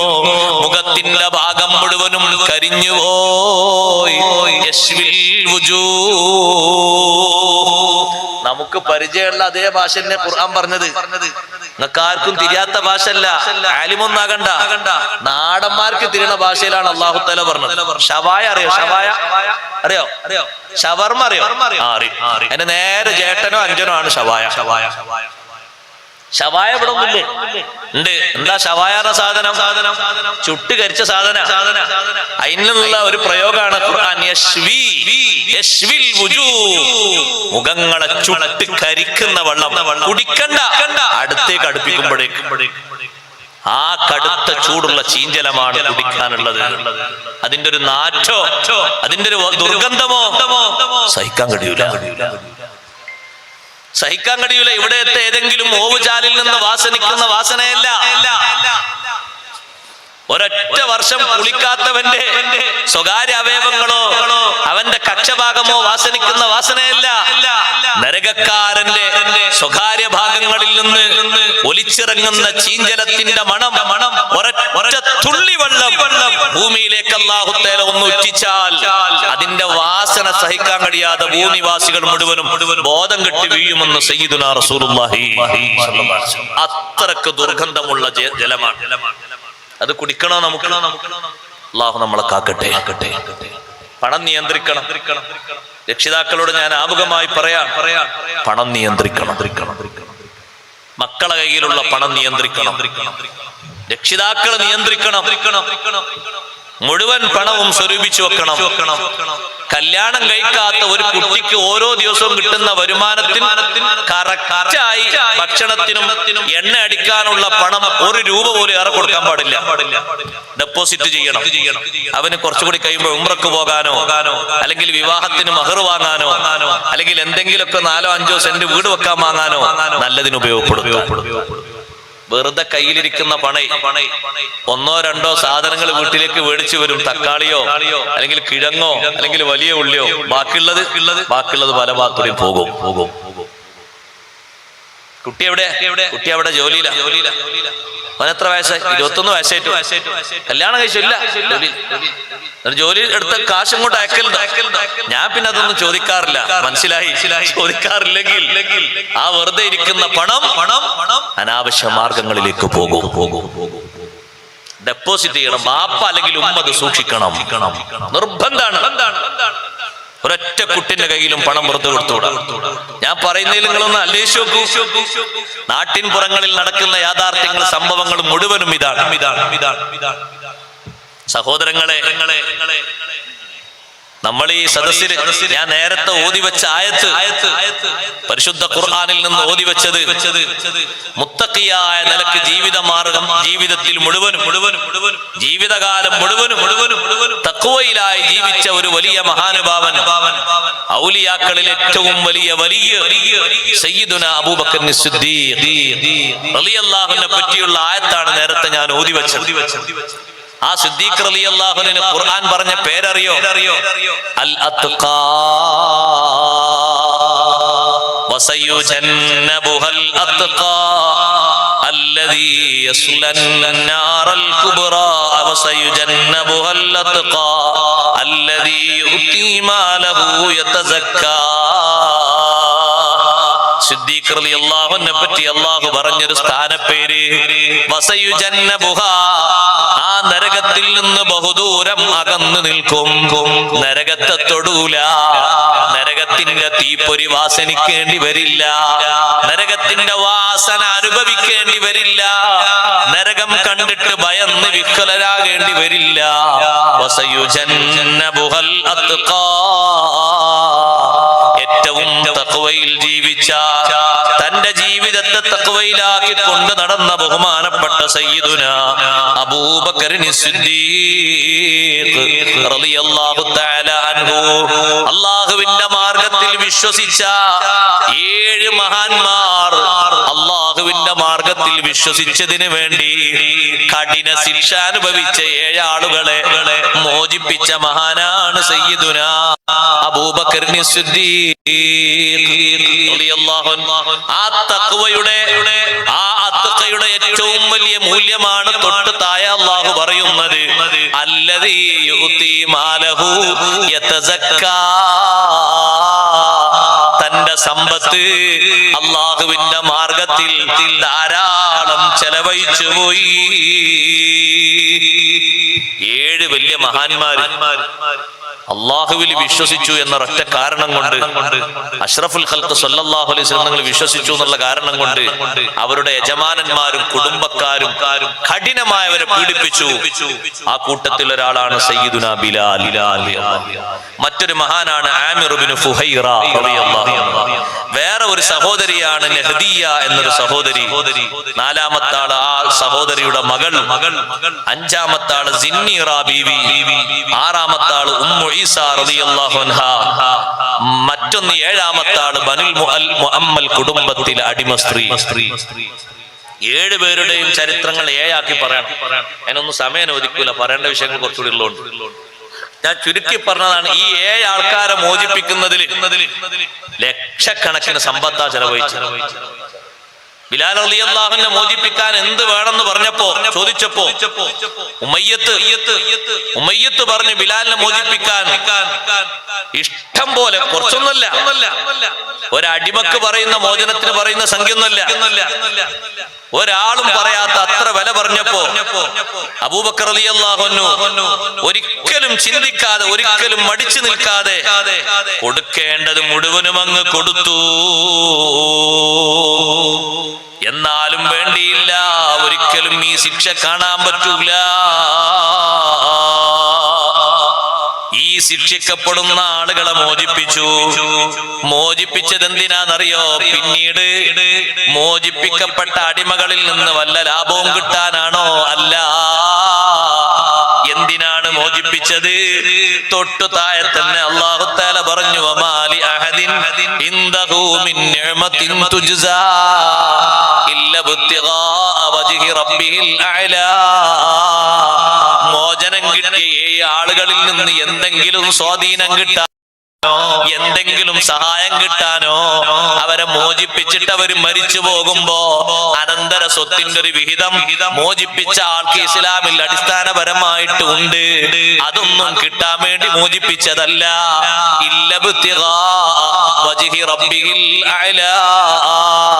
പടച്ച റബ്ബിന്റെ പൊരുത്തം മാത്രം ലക്ഷ്യം വെച്ചുകൊണ്ടാണ് സിദ്ദീഖ് റളിയല്ലാഹു അൻഹു ആ മോചനം നടത്തിയത്.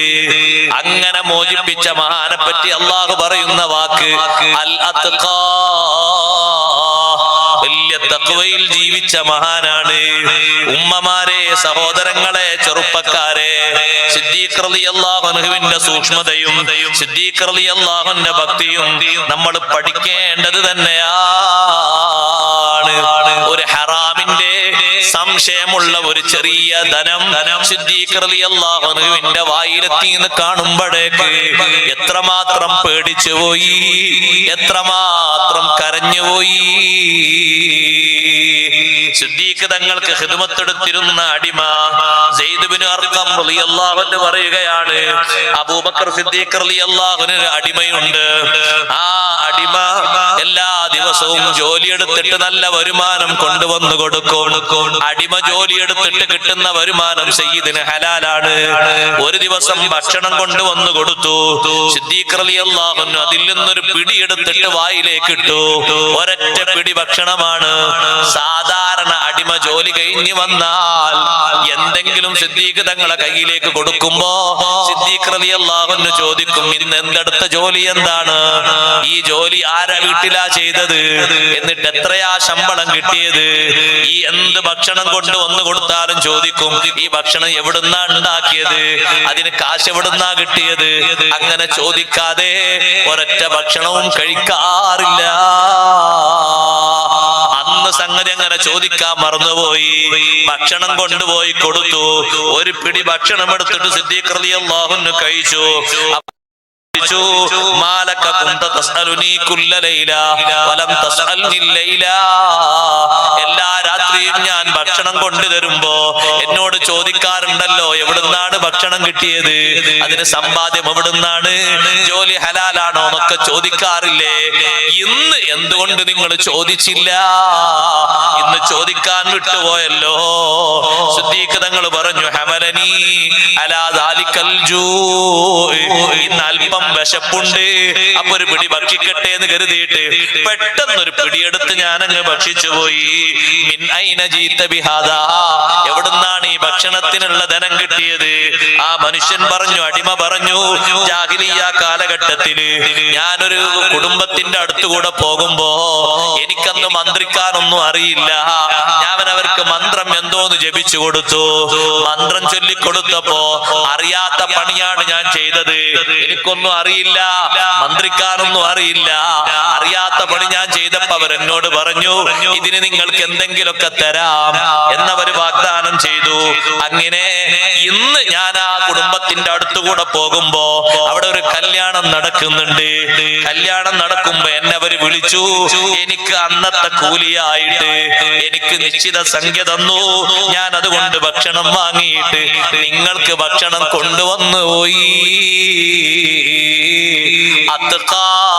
സൂക്ഷ്മതയുടെ ഏറ്റവും വലിയ മഹത്വമുള്ള മഹാൻ എന്ന് ഖുർആൻ വിശേഷിപ്പിച്ച അബൂബക്കറിന് സിദ്ദീഖ് റളിയല്ലാഹു അൻഹു മഹാനവർകൾ ചെയ്യുന്നത് എന്താണെന്നറിയോ? അവിടുത്തെ രണ്ട് കൈയും നേരെ അങ്ങോട്ട് പ്രവേശിപ്പിക്കുന്നു തൊണ്ടക്കുടിയിലേക്ക്. എന്നിട്ട് ആ കൈ വെച്ച് പ്രസ് ചെയ്യുന്നു. ഛർദിക്കാൻ തുടങ്ങി. ഛർദിച്ചിട്ട് മുഴുവനും പുറത്തു വരാതിരുന്നപ്പോ കുറച്ചു ഭാഗം ഉള്ളിൽ കെട്ടിയിരുന്നപ്പോ വെള്ളം കൊണ്ടുവരാൻ ആവശ്യപ്പെട്ടു. എന്തിന്? രണ്ടാമതൊന്നുകൂടി ഛർദിക്കാൻ വേണ്ടി. സഹോദരങ്ങളെ, അവരെ ഖൗഫ് നമ്മളൊന്ന് പഠിക്കണം. അള്ളാഹുവിനെ കുറിച്ചുള്ള ബോധമൊന്ന് നമ്മൾ അറിയണം. വെള്ളം കൊണ്ടുവരാൻ പറഞ്ഞു. വീണ്ടും വെള്ളം കൊണ്ടുവന്നു. വെള്ളം കുടിച്ചിട്ട് പിന്നെയും ഛർദിക്കുന്നു. പിന്നെയും വെള്ളം കുടിക്കുന്നു. പിന്നെയും ഛർദിക്കുന്നു. അപ്പൊ കണ്ടു നിൽക്കുന്ന ആളുകൾ പറഞ്ഞു, സിദ്ദീഖ് തങ്ങളെ മതി, നിങ്ങൾ ഛർദിക്കുന്നു എന്ന് നിർത്തൂ. ഒരൊറ്റ പിടിയല്ലേ നിങ്ങൾ ഭക്ഷിച്ചത്? ആ ഒരൊറ്റ പിടി ഭക്ഷണത്തിന് വേണ്ടി ഇത്രയും തോനെ ഛർദിക്കുകയാണോ? സിദ്ദീഖ് റളിയല്ലാഹു അൻഹു പറഞ്ഞു, ലൗലാ തഖ്റുജു ഇല്ലാ മാ നഫ്സി ലഅഖ്റജ്തുഹാ. പിടി ഭക്ഷണം പുറത്തു പോരണമെങ്കിൽ എന്റെ ആത്മാവ് ഈ ശരീരത്തിൽ നിന്ന് വേർപ്പെടണമെന്നാണോ നിശ്ചയം? എന്റെ ആത്മാവിനെ ഞാനങ്ങ് പറത്തിക്കും. എന്നാലും വേണ്ടിയില്ല, അങ്ങനെയുള്ള ഒരു ഭക്ഷണത്തിന്റെ ഒരു ചെറിയ നാമ്പ് പോലും എന്റെ ഉള്ളിൽ ശേഷിച്ചുകൂടാ. എന്തേ കാരണം? സമീഅതു റസൂലുള്ളാഹി സ്വല്ലല്ലാഹു അലൈഹി വസല്ലമ യഖൂൽ, അല്ലാഹുവിന്റെ റസൂൽ പറയുന്നത് ഞാൻ കേട്ടിട്ടുണ്ട്, കുല്ലു ജസദിൻ നബത മിൻ സുഹ്തിൻ ഫന്നാറു ഔലാ ബിഹി. അവിഹിതമായ ഭക്ഷണം, ഹറാമായ പാനീയം, അവിഹിത സമ്പത്ത് കൊണ്ടുണ്ടാക്കിയ ഭക്ഷണം, അതുകൊണ്ട് മുളച്ചുണ്ടായ ശരീരം, വളർന്നുണ്ടായ ശരീരം, ഫന്നാറു ഔലാ ബിഹി, നരകവുമായി കൂടുതൽ ബന്ധപ്പെട്ടതാ.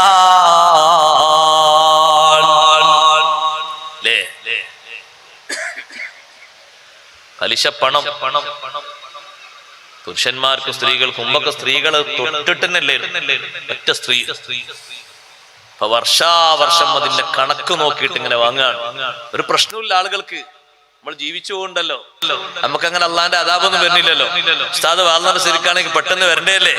അള്ളാന്റെ റഹ്മത്തോണ്ട് അങ്ങനെ മുന്നോട്ട് കാണാൻ തരാൻ കഴിയില്ലാഞ്ഞിട്ടൊന്നുമല്ല, പടച്ച റബ്ബിന്റെ റഹ്മത്തോണ്ട് അങ്ങനെ ജീവിച്ചു പോവാണ്. വർഷാവർഷം ഇഷ്ടം പോലെ കണക്ക് നോക്കിയിട്ട് അവിടെ നിന്നുള്ള പലിശയും മുഴുവനും വാങ്ങിയിട്ട് അതാ പിന്നെ റിലീഫിനും കുടുംബത്തിന് ഭക്ഷണം കൊടുക്കാനും കല്യാണത്തിന് സഹായിക്കാനും രോഗികൾക്ക് ചികിത്സ കൊടുക്കാനും മുഴുവനും അതാ സ്വീകരിക്കൂ അല്ലാഹു തആല. ആ ബോഡി തന്നെ സഹോദരങ്ങളെ നരകത്തിലേക്ക് പോകാനുള്ള ബോഡിയാണ്. ഒരൊറ്റ പിടി ഭക്ഷണം ചോദിക്കാൻ മറന്നുപോയി വിശപ്പ് കൊണ്ട് അങ്ങനെ കഴിച്ച സയ്യിദുനാ അബൂബക്കർ സിദ്ദീഖ് റളിയല്ലാഹു അൻഹു മുഴുവനും ഛർദിച്ചിട്ട് ഒരൊറ്റ ധാന്യം പോലും എന്റെ ഉള്ളിൽ ബാക്കിയുണ്ടാകാൻ പാടില്ല. ഇനി അത് പുറത്ത് വരണമെങ്കിൽ എന്റെ റൂഹ് പോകണമെന്നാണോ? റൂഹ് പോയിക്കോട്ടെ, എനിക്ക് വിഷയമല്ല. എന്നാലും ഒരു ഹറാമിന്റെ തരി എന്റെ ഉള്ളിൽ ബാക്കി ഉണ്ടാകാൻ പാടില്ല. പഴയ കാലത്ത് വാപ്പാരൊക്കെ മക്കളോട് പറഞ്ഞിരുന്നു. ഇപ്പത്തെ വാപ്പാര് പറയുമെന്ന് എനിക്കറിയില്ല. മക്കളെ, നിങ്ങളെ പോറ്റിയത്, ഞങ്ങളോടൊക്കെ നമ്മളെ വാപ്പ പറഞ്ഞു, നിങ്ങളെ പോറ്റിയത് ഒരു നയാ പൈസ, ഒരു ചെറിയ ഒരു 5 പൈസ പോലും, എന്നൊക്കെ 5 പൈസക്ക് മൂല്യമുള്ള കാലാണ്. ഹറാമിൻ്റെതില്ല, അവിഹിതമായതില്ല, പൊരുത്തപ്പെട്ട ധനത്തിൽ നിന്ന് മാത്രമാണ് നിങ്ങളെ സംരക്ഷിച്ചതും നിങ്ങൾക്ക് ഭക്ഷണം തന്നതും. ബഹുമാനപ്പെട്ട സയ്യിദുനാ അബൂബക്കർ സിദ്ദീഖ് റളിയല്ലാഹു അൻഹു പറയാണ്, ഫഖശീതു അയ്യംബുത ശൈഉം മിൻ ജസദി മിൻ ഹാദിഹിൽ ലുഖ്മാ. ഈ ഒരൊറ്റ പിടി ഭക്ഷണത്തിൽ നിന്ന് എന്റെ ശരീരത്തിന്റെ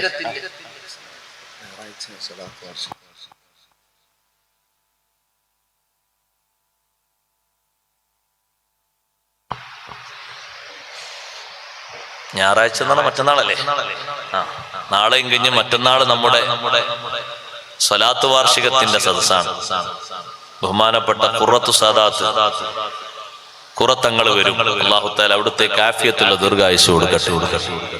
ആ സയ്യിദ് അവർകൾ വരുന്ന മജ്‌ലിസിലേക്ക് ദുആ ചെയ്യിപ്പിക്കുന്നതിന് വേണ്ടി സഹോദരിമാരെ ഭാഗത്തേക്ക് കവർ കൊടുത്തയക്കുന്നുണ്ട്. എല്ലാവരും ആ കവർ വാങ്ങി നല്ല സംഭാവനകൾ നൽകി ഉദ്ദേശങ്ങളൊക്കെ എഴുതി അറിയിക്കണം. ബഹുമാനപ്പെട്ട ഖുറത്തങ്ങൾ നമ്മുടെ എല്ലാ ഉദ്ദേശങ്ങളും എണ്ണി പറഞ്ഞ് ദ്വാരക്കുന്ന നല്ല ഭക്തിയുള്ള ദുആഇന്റെ മജ്‌ലിസാണ്. തങ്ങളുപ്പാപ്പന്റെ ദുആക്ക് അങ്ങനെയാണ്. അല്ലാഹു തആല നമ്മുടെ എല്ലാ സാദാത്യങ്ങൾക്കും ഉലമാക്കൾക്കും ആഫിയത്തുള്ള ദീർഘായുസ്സ് കൊടുക്കട്ടെ. അവര് വരുന്ന മജ്‌ലിസാണെന്ന് പ്രത്യേകം കരുതി നല്ല സംഭാവനകൾ അതിലിട്ട് കൊടുത്തയക്കണമെന്ന് പ്രത്യേകം ഓർമ്മപ്പെടുത്തും. ആ ഒരൊറ്റ പിടി ഭക്ഷണത്തിൽ നിന്ന് ഏതെങ്കിലും ഒരു ഭാഗത്ത് നീര് വികസിച്ചിട്ട് എന്റെ ശരീരം വളരുന്നത് ഞാൻ പേടിച്ചുപോയി. അപ്പൊ സഹോദര, നമ്മൾ കുടിച്ചത് കൊണ്ട് ശരീരത്തിന്റെ ഏതെങ്കിലും ഒരു ഭാഗത്ത് ഒരു മയക്ക് വസ്തു, ഒരു ചെറിയ പാക്കറ്റ് ആകട്ടെ, കടയിൽ നിന്ന് വാങ്ങാൻ കിട്ടുന്ന ഒരു പാക്കറ്റ്, അതൊരു പാൻ പരാക്കാണെങ്കിലും ശരി, സാധാരണ വിൽപ്പന നടത്തുന്ന ഒരു സാധനമല്ലേ അത്, ഒരു ചെറിയ മയക്ക് വസ്തു ആണെങ്കിലും പോയി നമ്മുടെ ശരീരത്തിന്റെ ഒരു രക്തത്തിന്റെ വളർച്ചക്ക്, ബോഡിന്റെ ചെറിയൊരു വളർച്ചക്ക് ഇത് കാരണമായെങ്കിൽ നമ്മുടെ ശരീരം പോകാൻ കടപ്പെട്ടിരിക്കുന്നത് എവിടെയാണ്? നമ്മൾ നന്നായി ആലോചിക്കണം, നന്നായി ചിന്തിക്കണം. അബൂബക്കർ സിദ്ദീഖ് റളിയല്ലാഹു അൻഹുവിന്റെ ഖൗഫാണിത്. എത്ര വലിയ തഖ്വയിൽ ജീവിച്ച മഹാനാണ്. സഹോദരങ്ങളെ, ജീവിതത്തിൽ മുഴുവനും അങ്ങനെയല്ലേ മഹാനവർകളുടെ ജീവിതം? ഒരിക്കൽ പോലും അവിടുത്തെ നാവ് കൊണ്ട് സിദ്ദീഖുൽ അക്ബർ റളിയല്ലാഹു അൻഹു സത്യമല്ലാത്ത ഒന്നും പറഞ്ഞിട്ടില്ല. ജാഹിലിയ കാലഘട്ടത്തിലും ഉള്ള സൽപ്പേരാണത്. ജാഹിലിയ കാലഘട്ടത്തിലും സിദ്ദീഖ് റളിയല്ലാഹു അൻഹു അതേപോലത്തൊരു സ്ഥാനമുണ്ട്. നബി സല്ലല്ലാഹു അലൈഹി വസല്ലമ തങ്ങളോട് ബഹുമാനപ്പെട്ട സയ്യിദത്തുനാ ബീവി ഖദീജ റളിയല്ലാഹു തആല അൻഹാ ജബൽ ഹിറായിൽ നിന്ന് ഇഖ്റ ബിസ്മിയുടെ സന്ദേശവുമായി വീട്ടിലേക്ക് വരുമ്പോ ജിബ്രീൽ അലൈഹി അലൈഹിസ്സലാമിന്റെ പ്രത്യേക രൂപസാദൃശ്യം കണ്ട്, ജിബ്രീൽ അലൈഹിസ്സലാമിന്റെ പ്രത്യേക തരം രൂപം കണ്ട് നബി സല്ലല്ലാഹു അലൈഹി വസല്ലമ തങ്ങൾ ശരീരത്തിൽ വിറച്ചുകൊണ്ട് വീട്ടിലേക്ക് വരുമ്പോ പുതപ്പിച്ചുകൊണ്ട് ഖദീജ റളിയല്ലാഹു അൻഹ പറഞ്ഞില്ലേ, വല്ലാഹി ലാ യുഖ്സികല്ലാഹു അബദാ, പേടിക്കണ്ട നബിയേ, അല്ലാഹു തങ്ങളെ കയ്യൊഴിക്കുകയില്ല. ഇന്നക ലതസിലുർ റഹിം വതഹ്മിലുൽ കല്ല വതക്സിബുൽ മഅദൂമ വതഖരിൽ ലൈഫ വതുഈനു അലാ നവാഇബിൽ ഹഖ്. നിങ്ങൾ കുടുംബബന്ധം പുലർത്തുന്ന ആളാണ്, പാവപ്പെട്ടവർക്ക് എന്തെങ്കിലുമൊക്കെ നേടിക്കൊടുക്കുന്ന ആളാണ്. ഏതെങ്കിലും ആളുകൾ പരിചയമുള്ളവരോ ഇല്ലാത്തവരോ അതിഥികളായി വന്നാൽ നല്ല സൽക്കാരം കൊടുക്കുന്ന ആളാണ്. ഒരുപാട് ഗുണങ്ങൾ നിങ്ങൾക്കുണ്ടല്ലോ നബിയെ, തങ്ങൾ ഭയപ്പെടേണ്ടതില്ല. ഇതേ വിശേഷണം ബഹുമാനപ്പെട്ട സയ്യിദുനാ അബൂബക്കർ സിദ്ദീഖ് റളിയല്ലാഹു അൻഹുവിനോടും അന്നത്തെ മക്കയിലെ കാരണവരായ ഇബ്നു ദുഗ്ന പറഞ്ഞത് ഇമാം ബുഖാരി തങ്ങൾ സ്വഹീഹിൽ റിപ്പോർട്ട് ചെയ്തില്ലേ. ഇബ്നു ദുഗ്ന എപ്പോഴാണത് പറഞ്ഞത്? സിദ്ദീഖ് റളിയല്ലാഹു അൻഹു ഖുർആൻ കേൾക്കുന്നത് ഓരോ ദിവസവും കാണാതെ പഠിച്ച് ഫർള് നിസ്കാരത്തിന്റെ മുമ്പ് ഇസ്ലാമിൽ നിയമമാക്കിയ നിസ്കാരമാണ് സുന്നത്ത് നിസ്കാരം. സുന്നത്ത് നിസ്കാരങ്ങളിൽ തന്നെ വളരെ നേരത്തെ വന്ന നിസ്കാരമാണ് രാത്രിയിലെ നിസ്കാരം. യാ അയ്യുഹൽ മുസമ്മിൽ ഖുമിൽ ലൈല ഇല്ലാ ഖലീലാ നിസ്ഫഹു അവിൻഖുസ് മിൻഹു ഖലീലാ. ഫർള് നിസ്കാരം നിയമമാക്കപ്പെടുന്നതിന്റെ മുമ്പ് തന്നെ തഹജ്ജുദ് നിസ്കാരം നിയമമാക്കപ്പെട്ടിട്ടുണ്ട്. പുതപ്പ് മൂടി പുതച്ചിറങ്ങുന്ന അല്ലാഹുവിന്റെ റസൂലിനെ വിളിച്ചുകൊണ്ട് അല്ലാഹു പറഞ്ഞില്ലേ, യാ അയ്യുഹൽ മുസമ്മിൽ, ഓ പുതപ്പും പുതച്ച് കിടക്കുന്ന നബിയേ, ഖുമിൽ ലൈല ഇല്ലാ ഖലീലാ, കുറഞ്ഞ ഭാഗം രാത്രി ഉറങ്ങിയിട്ട് പിന്നെ എഴുന്നേറ്റ് നിസ്കരിക്കണം നബിയെ. എത്രയാണ് നിസ്കരിക്കേണ്ടത്? നിസ്ഫഹു, രാത്രിന്റെ പകുതി തങ്ങൾ നിസ്കരിക്കണം. അവിൻഖുസ് മിൻഹു, അല്ലെങ്കിൽ പകുതിയിൽ നിന്ന് കുറച്ച് കുറഞ്ഞിട്ട് മൂന്നിലൊരു ഭാഗം നിസ്കരിക്കണം. ഔ സിദ് അലൈഹി, അല്ലെങ്കിൽ മൂന്നിൽ 2 ഭാഗം നിസ്കരിക്കണം. നിസ്കരിക്കുമ്പോ വറത്തിലിൽ ഖുർആന തർത്തീലാ, സാവകാശം സുന്ദരമായി ഖുർആൻ ഓതണം നബിയേ. ആ നിസ്കാരം സിദ്ദീഖ് റളിയല്ലാഹു അൻഹു പഠിച്ചത് മുതൽക്ക് തന്റെ വീട്ടിൽ ചെന്ന് രാത്രി സിദ്ദീഖ് തങ്ങൾ നിസ്കരിക്കും. അട്ടപ്പാതിര നേരത്തെ സിദ്ദീഖ് റളിയല്ലാഹുവിന്റെ ഓത്ത് കേട്ടാൽ വല്ലാത്ത ഒരു സന്തോഷമുള്ള, ആരെയും പിടിച്ചിരുത്തുന്ന ഒരു ശൈലിയാണ് സിദ്ദീഖ് റളിയല്ലാഹുവിന്റെ ഓത്ത്. നട്ടപ്പാതിര നേരത്ത് വീട്ടിന്റെ ഉള്ളിൽ വെച്ച് നിസ്കരിക്കുന്ന സുന്നത്ത് നിസ്കാരത്തിൽ ഓതുന്ന ഓത്ത് കേട്ടിട്ട് പരിസരത്തുള്ള വീടുകളിലെ സഹോദരിമാര് മുഴുവനും വീട്ടിൽ നിന്നിറങ്ങിയിട്ട് സിദ്ദീഖ് തങ്ങളെ വീട്ടിന്റെ മുറ്റത്ത് വന്ന് തപസ്സിരിക്കാൻ തുടങ്ങി. ഈ വന്നിരിക്കുന്ന സഹോദരിമാരൊന്നും മുത്തുനബി തങ്ങളെ വിശ്വസിച്ചവരല്ല. നബി സല്ലല്ലാഹു അലൈഹി വസല്ലം തങ്ങളെ വിശ്വസിക്കാത്ത ആളുകളാണ്. പക്ഷെ ഖുർആനിന്റെ വശ്യ മനോഹാരിത അതാണ്. ഖുർആനിന്റെ ഓത്തിന് ഒരു വശീകരണമുണ്ട്, ആശയങ്ങൾക്ക് വശീകരണമുണ്ടെന്നതിൽ തർക്കമില്ല ലോകത്ത്. ഖുർആൻ ഇപ്പോഴും ജനങ്ങളെ സത്യത്തിലേക്ക് വഴി നടത്തുന്ന, അന്ധമില്ലാത്ത ആളുകളെ ശരിക്ക് ബോധം കൊടുത്ത് വളർത്തുന്ന അള്ളാഹുവിന്റെ കിതാബാണ് വിശുദ്ധ ഖുർആൻ. ചിന്തിക്കുന്നവർക്ക്, പഠിക്കുന്നവർക്ക് ഇപ്പോഴും പുതിയ പാഠങ്ങൾ വേണോ? ഖുർആനിലുണ്ട്. പുതിയ വിസ്മയങ്ങൾ അറിയണോ? ഖുർആനിലുണ്ട്. എല്ലാ വിഷയങ്ങളും ഖുർആനിലുണ്ട്. അർത്ഥങ്ങളുടെ തലങ്ങൾ നോക്കിയാലൊന്ന് വേറെ.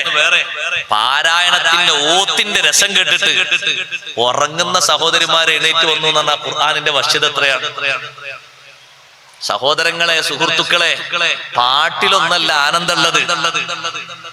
ഏതെങ്കിലും അർദ്ധരത്നങ്ങളായ പെൺകുട്ടികൾ വന്നിട്ട് അപ്പുറത്തും ഇപ്പുറത്തും വലിയ DJ സെറ്റ് സംവിധാനം ചെയ്തിട്ട് മുട്ടും കൊട്ടും കൊരവയുണ്ടാക്കിയിട്ട് ഇപ്പുറത്തൊരു ആൺകുട്ടിയും അപ്പുറത്തൊരു പെൺകുട്ടിയും ഒരു പാതി വസ്ത്രം പുറത്തേക്ക് കീറിപ്പറിച്ച് കളഞ്ഞിട്ട് തുള്ളിയിട്ട് പാട്ട് പാടുന്ന, അതിലൊന്നല്ല ആനന്ദം. അതൊക്കെ വെറുതെ, അതൊക്കെ ഒരു കോപ്പ് കൂട്ടുന്ന ഒരു പരിപാടിയേ ഉള്ളൂ. ഏറ്റവും വലിയ ആനന്ദം ഖുർആനിന്റെ ഓത്തിന്റെ മുന്നിലാ. എത്ര കാലമായ സഹോദരങ്ങളെ ഹറമിലെ ഇമാമിന്റെ ഓത്ത് കേട്ടിട്ട് എപ്പോഴും എടുത്തിട്ടുണ്ടോ? എന്തൊരു സൗന്ദര്യം ഓത്തിന്. മക്ക പള്ളിയിലെയും മദീന പള്ളിയിലെയും ആ രണ്ട് രാജ്യങ്ങളിലെയും രണ്ട് രാജ്യങ്ങൾക്കും അല്ലാഹു കാവൽ നൽകട്ടെ. ആ രണ്ട് പവിത്ര ധന്യമായ രാജ്യങ്ങളിലെയും ഇമാമുകൾ ഓതുന്ന ഓത്തില് ലക്ഷക്കണക്കിന് ആളുകളല്ലേ തേങ്ങിക്കരഞ്ഞുകൊണ്ട് വിശുദ്ധ റമളാനിലെ 27-ാം രാവിലെ ആമീൻ പറയുന്നത്. ആ ഓത്ത് കേൾക്കാൻ വേണ്ടി ലക്ഷങ്ങളല്ലേ ഒരുമിച്ച് കൂടുന്നത്. അവിടെ ആസ്വാദനത്തിന് ഒരു കുറവില്ല. ഏറ്റവും വലിയ ആസ്വാദനം, ഏറ്റവും വലിയ ആനന്ദം അത് ഖുർആനിന്റെ ഓത്താണ്. അത്ര മനോഹരമുള്ള ഒന്ന് ലോകത്ത് പറയില്ല. അഷ്റഫുൽ ഖൽഖ് റസൂലുള്ളാഹി സ്വല്ലല്ലാഹു അലൈഹി വസല്ലം നിങ്ങൾ പോലും ഓതി കേൾക്കാൻ ആഗ്രഹിച്ച ഒന്ന് അല്ലാഹുവിന്റെ ഖുർആനാണ്. വേറൊരാളെ നിർത്തിയിട്ട് തങ്ങൾ ഓദിപ്പിച്ചു. നിങ്ങൾ ഓതു, ഞാനൊന്ന് ഓത്ത് കേൾക്കട്ടെ. മറ്റൊരാളെ ഓത്ത് കേൾക്കുന്നത് എനിക്ക് ആനന്ദമാണെന്ന് പറഞ്ഞു തങ്ങൾ. ഇഷ്ടം പോലെ ഖുർആൻ ഓതിയിരുന്ന ബഹുമാനപ്പെട്ട സയ്യിദുനാ അബൂബക്കർ സിദ്ദീഖ് റളിയല്ലാഹു അൻഹു നട്ടപ്പാതിര നേരത്ത് ഖുർആൻ ഓതുമ്പോ രാവിലെ എണീറ്റ് നോക്കുമ്പോ പല ആളുകളുടെയും പരിസരത്ത് ഭാര്യമാരെ കാണുന്നില്ല, അപ്പുറത്തെ റൂമിൽ പെൺകുട്ടികളെ കാണുന്നില്ല, സഹോദരിമാരെ കാണുന്നില്ല, വല്യമ്മമാരെ കാണുന്നില്ല. നോക്കുമ്പോ എല്ലാവരും സിദ്ദീഖ് തങ്ങളെ മുറ്റത്താണ്. ഇമാം ബുഖാരി തങ്ങൾ സ്വഹീഹിൽ റിപ്പോർട്ട് ചെയ്ത സംഭവമാണ്. വീടിന്റെ മുറ്റത്തിരിക്കാണ്, ഓത്ത് കേട്ടിട്ടിരിക്കാണ്. സിദ്ദീഖ് തങ്ങൾ അവരെ വിളിച്ചു വരുത്തിയതല്ല, എല്ലാവരും രാത്രി എണീറ്റ് വരണമെന്ന് പറഞ്ഞതുമല്ല. ഓത്ത് കേട്ടിട്ട് സ്വമേധയായി എണീറ്റ് പോയി. അപ്പൊ ആ കുടുംബക്കാരൊക്കെ യോഗം ചേർന്നിട്ട് പറഞ്ഞു, ഒന്നുകിൽ ഈ രാത്രി നിസ്കാരം നിർത്തണം. സിദ്ദീഖ് റളിയല്ലാഹു അൻഹു പറഞ്ഞു, നിങ്ങളെ പെണ്ണുങ്ങളോട് പരിൽക്കാൻ പറയും, ഞാൻ എന്റെ വീട്ടിന്റെ ഉള്ളിലല്ലേ നിസ്കരിക്കുന്നത്, നിങ്ങൾ ആരും പൊരന്റെ മുറ്റത്തല്ലല്ലോ. ആരും പൊരന്റെ മുറ്റത്താണോ? ഞാൻ എന്റെ വീട്ടിന്റെ ഉള്ളിൽ സ്വതന്ത്രമായി നിസ്കരിക്കാണ്. അതിന് അവര് ഇറങ്ങി വന്നതിന് ഞാൻ എന്ത് ചെയ്യാനാ? അവരോട് വരണ്ടാന്ന് പറയണോ? നിങ്ങൾ അങ്ങനെ പറഞ്ഞേക്ക് അവരോട് വരണ്ടാന്ന്. പക്ഷെ സ്ത്രീകൾ നിൽക്കുന്നുണ്ടോ? ഖുർആൻ വിശദീകരിക്കുന്ന ഓരോ സംഭവങ്ങൾക്ക് മുന്നിൽ തലകുനിക്കാത്തവരാരാ? രണ്ടാമത്തെ രാത്രി അങ്ങനെ തന്നെ പെണ്ണുങ്ങൾ വന്നു. പിന്നെ ഉറക്കം ഒഴിവാക്കിയിട്ടല്ലേ വരുന്നത് നട്ടപ്പാതിര നേരത്ത്. ഈ ഓത്ത് കേൾക്കാൻ വേണ്ടി വന്നിരിക്കുകയാണ്. ഇതിങ്ങനെ ആവർത്തിച്ചപ്പോ അവരെല്ലാവരും കൂടി വന്നിട്ട് പറഞ്ഞു, നിങ്ങൾ ഈ വീട്ടിൽ നിന്ന് പോകണം, ഒന്നുകിലും നിസ്കാരം നിർത്തണം, അല്ലെങ്കിൽ ഈ വീട്ടിൽ നിന്ന് പോകണം. സിദ്ദീഖ് റളിയല്ലാഹു അൻഹു പറഞ്ഞു, നിസ്കാരവും ഓത്തും എനിക്ക് നിർത്താൻ കഴിയൂല, ഞാൻ നിങ്ങൾക്ക് വേണ്ടി ഇവിടെ നിന്ന് പോയി തരാം. അങ്ങനെ മഹാനവർകൾ യാത്രക്ക് ഒരുങ്ങി, ഹിജ്റ പോകാൻ ഒരുങ്ങി, ഹബശയിലേക്ക് ഹിജ്റ പോകാൻ ഒരുങ്ങി. വാഹനം റെഡിയാക്കി, ഭാണ്ഡങ്ങളൊക്കെ എടുത്തു വെച്ച് വാഹനത്തിൽ യാത്ര പുറപ്പെട്ട് കുറച്ചങ്ങ് നീങ്ങുമ്പോ അന്നത്തെ ആ നാട്ടിലെ പ്രദേശത്തെ കാരണവരായ ഇബ്നു ദുഗ്ന മറ്റൊരു വഴിക്ക് വരുന്നു. നിങ്ങൾ എവിടേക്കാണ് ഇതൊക്കെ കെട്ടി പുറപ്പെടുന്നത്? നിങ്ങളെ നാട്ടിലെ ആളുകളില്ലേ എന്റെ പരിസരത്ത് ജീവിക്കുന്ന സമൂഹം, അവരെന്നെ അവിടെ നിൽക്കാൻ അയക്കുന്നില്ല. എന്റെ വീട്ടിന്റെ ഉള്ളിൽ ഞാൻ ഖുർആൻ ഓതിയിട്ട് പറ്റൂല എന്നാ പറഞ്ഞത്, നിസ്കരിച്ചിട്ട് പറ്റൂല എന്നാ പറഞ്ഞത്. ഞാൻ ഓതുന്നത് കേട്ടിട്ട് അവരെ വീട്ടിലെ സഹോദരിമാര് ഇറങ്ങി വന്നതൊരു പരാതിയായി കണ്ടു. അതുകൊണ്ട് ഞാൻ ഓതാൻ പറ്റുന്ന നാട്ടിലേക്ക് പോവുകയാണ്. ഇബ്നു ദുഗ്ന പറഞ്ഞു, മിസ്ലുക ലാ യുഖ്റജൂ, നിങ്ങളെപ്പോലത്തെ ആളുകൾ നാട് വിട്ടു പോകാൻ പാടില്ല. നിങ്ങൾ പോയാൽ പിന്നെ ഈ നാട്ടിന്റെ ഐശ്വര്യം കുറഞ്ഞു പോയി. ഇന്നക ലതസിലുർ റഹിം വതഹ്മിലുൽ കല്ല വതക്സിബുൽ മഅദൂമ വതഖരിൽ ലൈഫ വതുഈനു അലാ നവാഇബിൽ ഹഖീ. നേരത്തെ ഖദീജ ബീവി റളിയല്ലാഹു അൻഹാ അഷ്റഫുൽ ഖൽഖ് സല്ലല്ലാഹു അലൈഹി വസല്ലം തങ്ങളോട് പറഞ്ഞ അതേ വരികൾ ഇബ്നു ദുഗ്നയും പറയുന്നു. നിങ്ങൾ സൽസ്വഭാവമുള്ള ആളാണ്, പണ്ട് കാലം മുതൽക്ക് കുടുംബ ബന്ധം പുലർത്തുന്ന ആളാണ്, പാവപ്പെട്ട ആളുകൾ വന്നാൽ എന്തെങ്കിലും സമ്പാദിച്ചു കൊടുക്കുന്ന ആളാണ്, ഒന്നിനും കഴിയാത്ത ആളുകളെ ദത്തെടുത്തിട്ട് അവർക്ക് ജീവിതം കൊടുക്കുന്ന ആളാണ്. സത്യത്തിന്റെ എതിർചേരിയിൽ എന്ത് തന്നെ വന്നാലും അത് തരണം ചെയ്ത് സഹിച്ചുകൊണ്ട് മുന്നോട്ട് നീങ്ങാൻ കഴിവുള്ള ആളാണ്.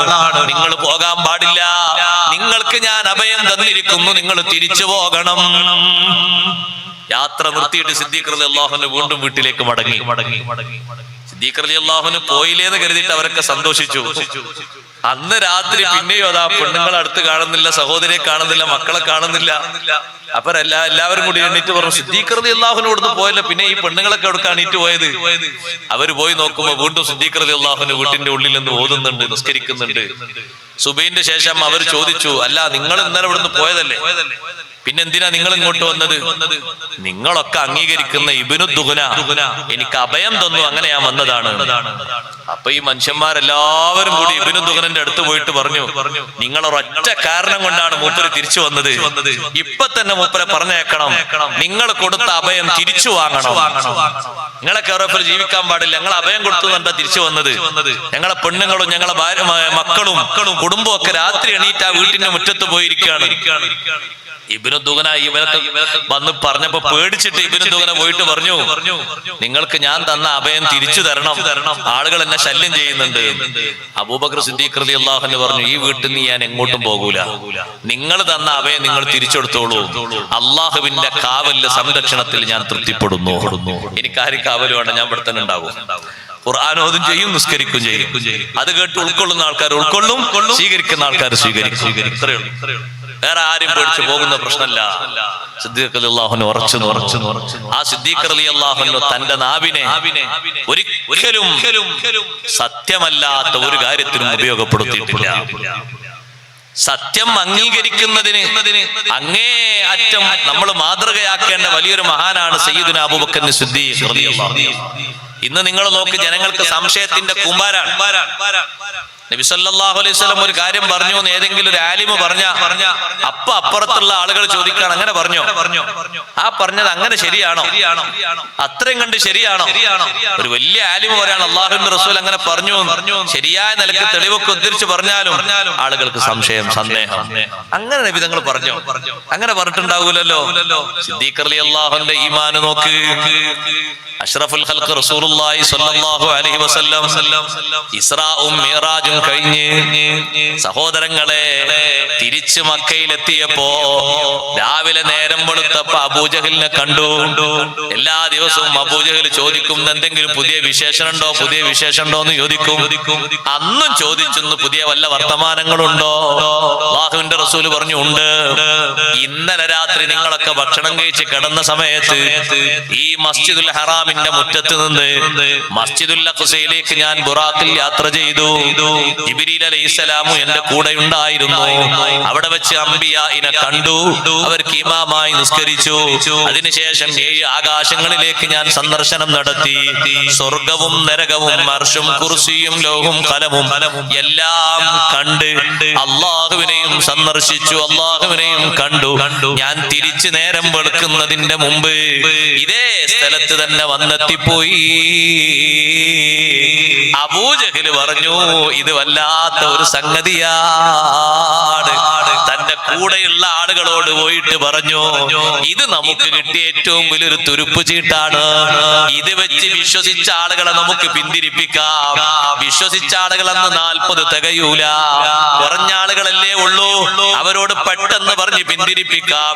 കാരണം നമ്മളൊരു വാഹനമെടുത്ത്, അതും നല്ല സ്പീഡിൽ പോകുന്ന ഒരു കുതിരപ്പുറത്ത് 1 മാസം എടുത്ത് യാത്ര ചെയ്യുന്ന സ്ഥലമാണ് ഫലസ്തീനിലെ ബൈത്തുൽ മഖ്ദിസ്. ആ ബൈത്തുൽ മഖ്ദിസിലേക്ക് ഒരു രാത്രിയിലെ ചുരുങ്ങിയ സമയം കൊണ്ട് പോയി തിരിച്ചു വന്നു. അതൊരു നിലക്കും ആരും സമ്മതിക്കൂല. അത് മാത്രമല്ല 7 ആകാശങ്ങളിലും ആരോഹണം നടത്തി. ലൗഹും കുർസിയും അർശും ഒക്കെ കണ്ട് അള്ളാഹു കാണിച്ചു കൊടുത്ത ഒരുപാട് ദൃഷ്ടാന്തങ്ങൾ, അത്ഭുതങ്ങൾ കണ്ട് പടച്ച റബ്ബിനെയും കണ്ട് അള്ളാഹുവിനോട് സംവദിച്ച് അള്ളാഹു ധാരാളം ഇൽമുകൾ നൽകി തിരിച്ചു വന്നു എന്നല്ലേ പറയുന്നത്. ഇതൊരിക്കലും ജനങ്ങൾ വിശ്വസിക്കൂല. ആരെ കാണണം നമുക്ക് ആദ്യം? അവര് കൂടുള്ള ആളുകൾ പറഞ്ഞു, നമുക്ക് സിദ്ദീഖ് റളിയല്ലാഹു അൻഹു കാണാം. അവരല്ലേ ആദ്യം നബി തങ്ങളെ വിശ്വസിച്ചത്. അപ്പൊ ബഹുമാനപ്പെട്ട ഖദീജ റളിയല്ലാഹു അൻഹ കഴിഞ്ഞാൽ ഏറ്റവും ആദ്യത്തെ മെമ്പർ ബഹുമാനപ്പെട്ട സയ്യിദുനാ അബൂബക്കർ സിദ്ദീഖ് റളിയല്ലാഹു അൻഹു ആണ്. ആദ്യം അവരെ കാണാം, അവരെ പിന്തിരിപ്പിക്കാം. എല്ലാവരും കൂടി സിദ്ദീഖ് റളിയല്ലാഹു അൻഹു അടുത്ത് ചെന്നിട്ട് പറഞ്ഞു, അബൂബക്കറെ, നിങ്ങളൊരു കാര്യം അറിഞ്ഞോ? എന്തേ കാര്യം? നിങ്ങളെ സഹോദരൻ ഇതുവരെ പറഞ്ഞതൊക്കെ ഞങ്ങൾക്ക് പൊറുക്കാമായിരുന്നു, അതിലപ്പുറം ഒരു വിഷയമാണ് ഇന്ന് പറഞ്ഞത്. ഇത് വിശ്വസിക്കാനും സ്വീകരിക്കാനും വളരെ പ്രയാസമുണ്ട്. എന്താ നിങ്ങളോട് പറഞ്ഞത്? ഇന്നലെ രാത്രി നമ്മളൊക്കെ ഭക്ഷണം കഴിച്ച് ഉറങ്ങുന്ന നേരത്ത് ഉമ്മു ഹാനി ബീവി റളിയല്ലാഹു അൻഹയുടെ വീട്ടിൽ നിന്ന് നേരെ മസ്ജിദുൽ ഹറാമിൽ വന്ന് അവിടുന്ന് ബുറാഖിന്റെ മേലെ കയറിയിട്ട് മസ്ജിദുൽ അഖ്സയിലേക്ക് പോയി. അവിടുന്ന് 7 ആകാശങ്ങളിലേക്കും പോയി. അള്ളാഹുവിനെ സന്ദർശിച്ച് തിരിച്ചു രാത്രി തീരുന്നതിന്റെ മുമ്പ് തന്നെ വീട്ടിലേക്ക് തിരിച്ചെത്തി എന്നാ പറയുന്നത്. സിദ്ദീഖ് റളിയല്ലാഹു അൻഹു ചോദിച്ചു, അങ്ങനെ എന്റെ നേതാവ് പറഞ്ഞോ? അങ്ങനെ അള്ളാഹുവിന്റെ റസൂൽ പറഞ്ഞോ നിങ്ങളോട്? അതേ പറഞ്ഞു. പിന്നെ വേറെ വല്ലതും പറഞ്ഞോ? പിന്നെയും കുറെ കാര്യങ്ങൾ അവർ എണ്ണി എണ്ണി പറഞ്ഞപ്പോ, എന്നാൽ ആമന്തു ബിഹി വസദ്ദഖ്തു, ഞാനത് വിശ്വസിച്ച് അംഗീകരിച്ചു. നിങ്ങൾ എങ്ങനെ അത് വിശ്വസിക്കാം? നമ്മൾ ഇവിടുന്ന് ഷാമിലേക്ക്, ഷാമിലല്ലേ സഹോദരങ്ങളെ ബൈത്തുൽ മഖ്ദിസ് ഉള്ളത്, ഷാമിലേക്ക് പോകാൻ ഒരു മാസം എടുക്കാറില്ലേ? കച്ചവടത്തിന് നമ്മളൊക്കെ പോകുന്നതല്ലേ? ഒറ്റ രാത്രിയിൽ കുറഞ്ഞ നേരം കൊണ്ട് പോയി എന്ന് മാത്രമല്ല, തിരിച്ചു വന്നു. ഷാമും മാത്രല്ല, അതിലപ്പുറം ഏതെല്ലാം ലോകങ്ങളാ പോയി വന്നത്. സിദ്ദീഖ് റളിയല്ലാഹു അൻഹു വിശ്വസിക്കുന്നതിന് ഒരു പ്രയാസമില്ല, ഒരു ബുദ്ധിമുട്ടില്ല. നിങ്ങൾക്ക് ബുദ്ധി കുറവായതുകൊണ്ടാണ് പേര് അബൂജഹൽ എന്ന് വന്നത്. എന്താ ബുദ്ധി കുറവ്? ഓ സഹോദര, ഇതിലും വലിയ കാര്യം വിശ്വസിക്കുന്ന ആളല്ലേ ഞാന്. ജിബ്രീൽ അലൈഹിസ്സലാം വന്നിട്ട് നബിതങ്ങൾക്ക് ഓതിക്കൊടുക്കുന്ന കാര്യം ഞാൻ കാണുന്നുണ്ടോ? ഇല്ല. ഓതിക്കൊടുക്കുന്ന ശബ്ദം കേൾക്കുന്നുണ്ടോ? ഇല്ല. ജിബ്രീലിനെ കാണുന്നുണ്ടോ? കാണുന്നില്ല. എന്നിട്ട് ആ വഹി വിശ്വസിക്കുന്ന ആളല്ലേ ഞാന്. എന്നാൽ അതിനേക്കാൾ എളുപ്പമാണ് ഇത് വിശ്വസിക്കാൻ. ഇത് നബിതങ്ങൾ നേരെ പോയി കണ്ടുവന്നു എന്നല്ലേ പറഞ്ഞത്. ഇത് വിശ്വസിക്കാൻ എളുപ്പമാണ്. ജിബ്രീൽ അലൈഹിസ്സലാം അള്ളാഹുവിൽ നിന്ന് വന്ന് കൊടുക്കുന്ന വഹി ഓരോ ദിവസവും ഓതിത്തരുന്ന വിശ്വസിക്കുന്ന എനിക്ക് ഇത് വിശ്വസിക്കാൻ ഒരു പ്രയാസമില്ല, എളുപ്പമാണ്. ഞാനത് വിശ്വസിച്ചു, അംഗീകരിച്ചു. പരാജയപ്പെട്ട് തിരിച്ചു പോന്നു. സിദ്ദീഖ് തങ്ങൾക്ക് അല്ലാഹു തആല പേര് നൽകി അബൂബക്കറിന് സിദ്ദീഖ് റളിയല്ലാഹു അൻഹു. മുത്ത് നബി സല്ലല്ലാഹു അലൈഹി വസല്ലം അങ്ങനെ പറഞ്ഞിട്ടുണ്ടോ? ഞാനത് വിശ്വസിച്ചു, ഞാനത് അംഗീകരിച്ചു. എനിക്കതിൽ സംശയമേ ഇല്ല. സിദ്ദീഖ് തങ്ങളെ വിശ്വാസം പകർത്തണം. അഷ്റഫുൽ ഖൽഖ് മുഹമ്മദുർ റസൂലുള്ളാഹി സ്വല്ലല്ലാഹു അലൈഹി വസല്ലം പറഞ്ഞ ഒരൊറ്റ കാര്യത്തിനും സംശയിക്കരുത്. അതുകൊണ്ടാ ഈമാൻ എന്ന് പറഞ്ഞാൽ എന്താ സഹോദരങ്ങളെ? അള്ളാഹുവിന്റെ റസൂൽ കൊണ്ടുവന്ന മുഴുവൻ കാര്യങ്ങളും ഒറ്റൊന്നും ഒഴിവാകാൻ പാടില്ല. മുഴുവൻ വിഷയങ്ങളും അതേ രൂപത്തിൽ വിശ്വസിക്കുന്നതിനാണ് ഈമാൻ എന്ന് പറയുന്നത്. അതിലേതെങ്കിലും ചില കാര്യങ്ങൾ പുറത്തായി പോയാൽ ഈമാനാകൂല. ചില ആളുകൾ പറയും ഒക്കെ വിശ്വസിക്കാം, നിങ്ങൾ ചെയ്യുന്ന കാര്യങ്ങൾ, സുന്നികൾ ചെയ്യുന്ന കാര്യങ്ങളൊക്കെ അംഗീകരിക്കാം. പക്ഷെ ആ ഖബറിന്റെ അടുത്ത് വെച്ച് തൽക്കീൻ ചൊല്ലിക്കൊടുക്കുന്നത് വിശ്വസിക്കാൻ കുറച്ച് പ്രയാസം. മരിച്ച ആള് പിന്നെന്ത് കേൾക്കാനാ? മരിച്ച ആള് കേൾക്കുമെന്ന് നമ്മളെ പഠിപ്പിച്ചത് ആരാ? സയ്യിദുനാ റസൂലുള്ളാഹി സ്വല്ലല്ലാഹു അലൈഹി വസല്ലം. ഇന്നൽ അബ്ദ ഇദാ വുളിഅ ഫീ ഖബ്രിഹി വതവല്ല അൻഹു അസ്ഹാബുഹു ഇന്നഹു ലയസ്മഉ ഖർഅനി ആലിഹിം. ഒരടിമയെ ഖബറിലേക്ക് വെക്കപ്പെട്ട് കൂടുള്ള ആളുകളൊക്കെ കർമ്മങ്ങളൊക്കെ ചെയ്ത് പിരിഞ്ഞു പോരുമ്പോ ആ വരുന്ന ആൾക്കാരുടെ ചെരുപ്പിന്റെ ചെരുപ്പടി ശബ്ദം ഖബറിൽ കിടക്കുന്ന ആൾ കേൾക്കും. ആ കേൾക്കുന്ന ആൾക്ക് തൽക്കീൻ കേൾക്കാൻ മാത്രം കഴിയൂലാന്നാ, ഓതുന്ന മാത്രം കേൾക്കൂലാന്നാ, സലാം പറയുന്ന മാത്രം കേൾക്കൂലാന്നാ. ചെരുപ്പിന്റെ ശബ്ദം കേൾക്കുമെങ്കിൽ കേൾക്കുന്നല്ലേ പഠിപ്പിച്ചത്? കേൾക്കും. അതിൽ യാതൊരു സന്ദേഹവുമില്ല. കേൾക്കുന്നത് കൊണ്ടല്ലേ ബദറിലെ പൊട്ടക്കിണറ്റിലേക്ക് വലിച്ചെറിയപ്പെട്ട അബൂജഹലിനോടും കൂട്ടരോടും ഡയറക്റ്റ് ആയിട്ട് അല്ലാഹുവിന്റെ റസൂൽ സംഭാഷണം നടത്തിയത്. പൊട്ടക്കിണറ്റിലേക്ക് വലിച്ചെറിയപ്പെട്ട അബൂജഹലിനോടും കൂട്ടരോടും ചോദിച്ചു അല്ലാഹുവിന്റെ റസൂല്, ഹൽ വജത്തും മാ ബഅദ റബ്ബുക്കും ഹഖാ, നിങ്ങളോട് നിങ്ങളെ റബ്ബ് വാഗ്ദത്തം ചെയ്തിരുന്ന ശിക്ഷ അത് സത്യമായി നിങ്ങൾ അനുഭവിച്ചോ? വിശ്വസിക്കാത്തതിന്റെ പേരിൽ ശിക്ഷ വരുമെന്ന് അല്ലാഹു പറഞ്ഞില്ലേ? അത് ദുനിയാവിലും നിങ്ങൾക്ക് കിട്ടിയ മരണത്തിന്റെ ശേഷവും കിട്ടിയില്ലേ? ആ ചോദ്യം കേട്ടിട്ടാണ് ഉമർ ഇബ്നുൽ ഖത്താബ് റളിയല്ലാഹു അൻഹു വരുന്നത്. ഉമർ റളിയല്ലാഹു അൻഹു ചോദിക്കുന്നു, അല്ലാഹുവിന്റെ റസൂലേ, ഉമർ റളിയല്ലാഹു അൻഹു സംശയം ഉണ്ടായിട്ട് ചോദിച്ചതല്ല, പിൽക്കാലത്ത് ആർക്കും സംശയം ഉണ്ടാകണ്ടെന്ന് കരുതി ചോദിച്ചതാണ്. അതുകല്ലിമു അജ്സാദൻ ലാ അർവാഹ ഫിഹാ, ആത്മാക്കളില്ലാത്ത ജഡശരീരങ്ങളോടാണോ തങ്ങൾ തങ്ങൾ സംസാരിക്കുന്നത്. റൂഹില്ലല്ലോ ആ ശരീരത്തില്, അവ കേൾക്കുമോ നബിയേ? അബൂജഹലും മുത്തുബയും ശൈബത്തും വലീദും അടങ്ങുന്ന ആ സമൂഹം തങ്ങൾ പറയുന്നത് കേൾക്കുമോ? അല്ലാഹുവിന്റെ റസൂല് പറഞ്ഞു, മാ അൻതും ബി അസ്മഅ മിൻഹും, അവരത്ര നിങ്ങൾ കേൾക്കൂല. നിങ്ങളെക്കാൾ കേൾവിക്ക് അല്ലാഹു പവർ അവർക്ക് കൂടുതൽ കൊടുത്തിട്ടുണ്ട്. പക്ഷേ വ്യത്യാസം എന്താണെന്നറിയോ? വൈറാന്നഹും ലാ യസ്തതിഊന അയ്യറുദ്ദൂ അലയ്യ ശൈആ, അവരിൽ ഒരാൾക്കും എന്നോട് മറുപടി പറയാനോ തിരിച്ചു പ്രതികരിക്കാനോ കഴിയൂല. ഈമാനുള്ള ആളുകളാണെങ്കിലോ അവര് പ്രതികരിക്കും, മറുപടിയും പറയും. മറുപടി പറയുന്നതുകൊണ്ടല്ലേ അബൂബക്കർ സിദ്ദീഖ് റളിയല്ലാഹു അൻഹുവിനെ അല്ലാഹുവിന്റെ റസൂലിന്റെ ഖബർ ഷരീഫിന്റെ അടുത്ത് കൊണ്ടുപോയി വെച്ചിട്ട് സഹാബത്ത് ചോദിച്ചില്ലേ, അബൂബക്കർ ബിൽ ബാബി യാ റസൂലല്ലാഹ്, അല്ലാഹുവിന്റെ റസൂലേ, ഞങ്ങൾ സിദ്ദീഖ് റളിയല്ലാഹുവിന്റെ ജനാസ നിസ്കരിച്ചു, ഇപ്പദാ ഖബറിന്റെ വാതിൽക്കൽ കൊണ്ടുവന്ന് വെച്ചിട്ടുണ്ട്, എന്ത് ചെയ്യണം?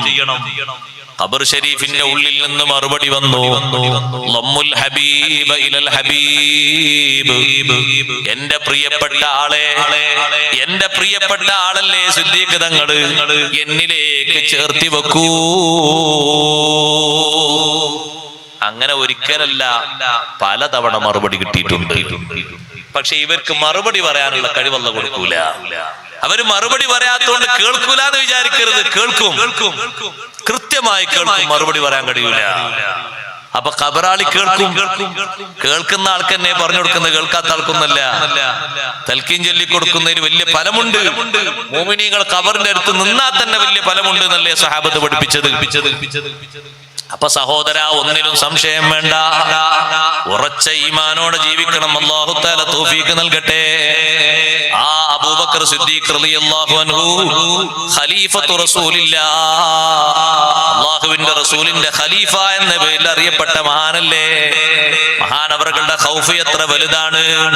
ബഹുമാനപ്പെട്ട ഉമർ റളിയല്ലാഹു അൻഹു പറഞ്ഞു, ഞാൻ ഒരിക്കൽ സിദ്ദീഖ് തങ്ങളെ കാണാൻ പോയി നോക്കുമ്പോ നാവ് ഇങ്ങനെ പിടിച്ചു വെച്ചിട്ടുണ്ട്. സിദ്ദീഖ് റളിയല്ലാഹു അൻഹു ഒന്നും സംസാരിക്കാതെ നാവ് ഇങ്ങനെ പിടിച്ചു വെച്ചിട്ടുണ്ട്. ചോദിച്ചു, എന്തിനാ നിങ്ങൾ ഇങ്ങനെ ചെയ്യുന്നത്? സിദ്ദീഖ് തങ്ങൾ പറഞ്ഞു, ഹാദാ ഔറദനിൽ മവാരിദ്, ഈ നാവില്ലയോ അപകടങ്ങളിലേക്കൊക്കെ കൊണ്ടെത്തിക്കുന്ന സാധനം നാവാണ്. എത്ര വലിയ ഖൗഫിന്റെ ഒരു വർത്തമാനമാണ്. എന്തെങ്കിലും പിഴച്ച വർത്തമാനങ്ങൾ അവർ പറയുന്നുണ്ടോ? ഇല്ല. അത്രയും സൂക്ഷ്മതയോടെ ശ്രദ്ധയോടെ ജീവിച്ച മഹാനാണ് ആ സിദ്ദീഖ് റളിയല്ലാഹു അൻഹു. സഹോദരങ്ങളെ, വലിയ മഹത്വത്തോടെ ജീവിച്ച മഹാനല്ലേ. ഇസ്ലാമിൽ ഒരുപാട് കാര്യങ്ങൾക്ക് പ്രാഥമികാകത്വം വഹിക്കുന്ന മഹാനാണ്. ആദ്യമായി സയ്യിദുനാ മുഹമ്മദുർ റസൂലുള്ളാഹി സ്വല്ലല്ലാഹു അലൈഹി വസല്ലം തങ്ങളുടെ ഖലീഫ എന്ന പേരിൽ അറിയപ്പെടുന്ന മഹാൻ സിദ്ദീഖ് തങ്ങളാണ്.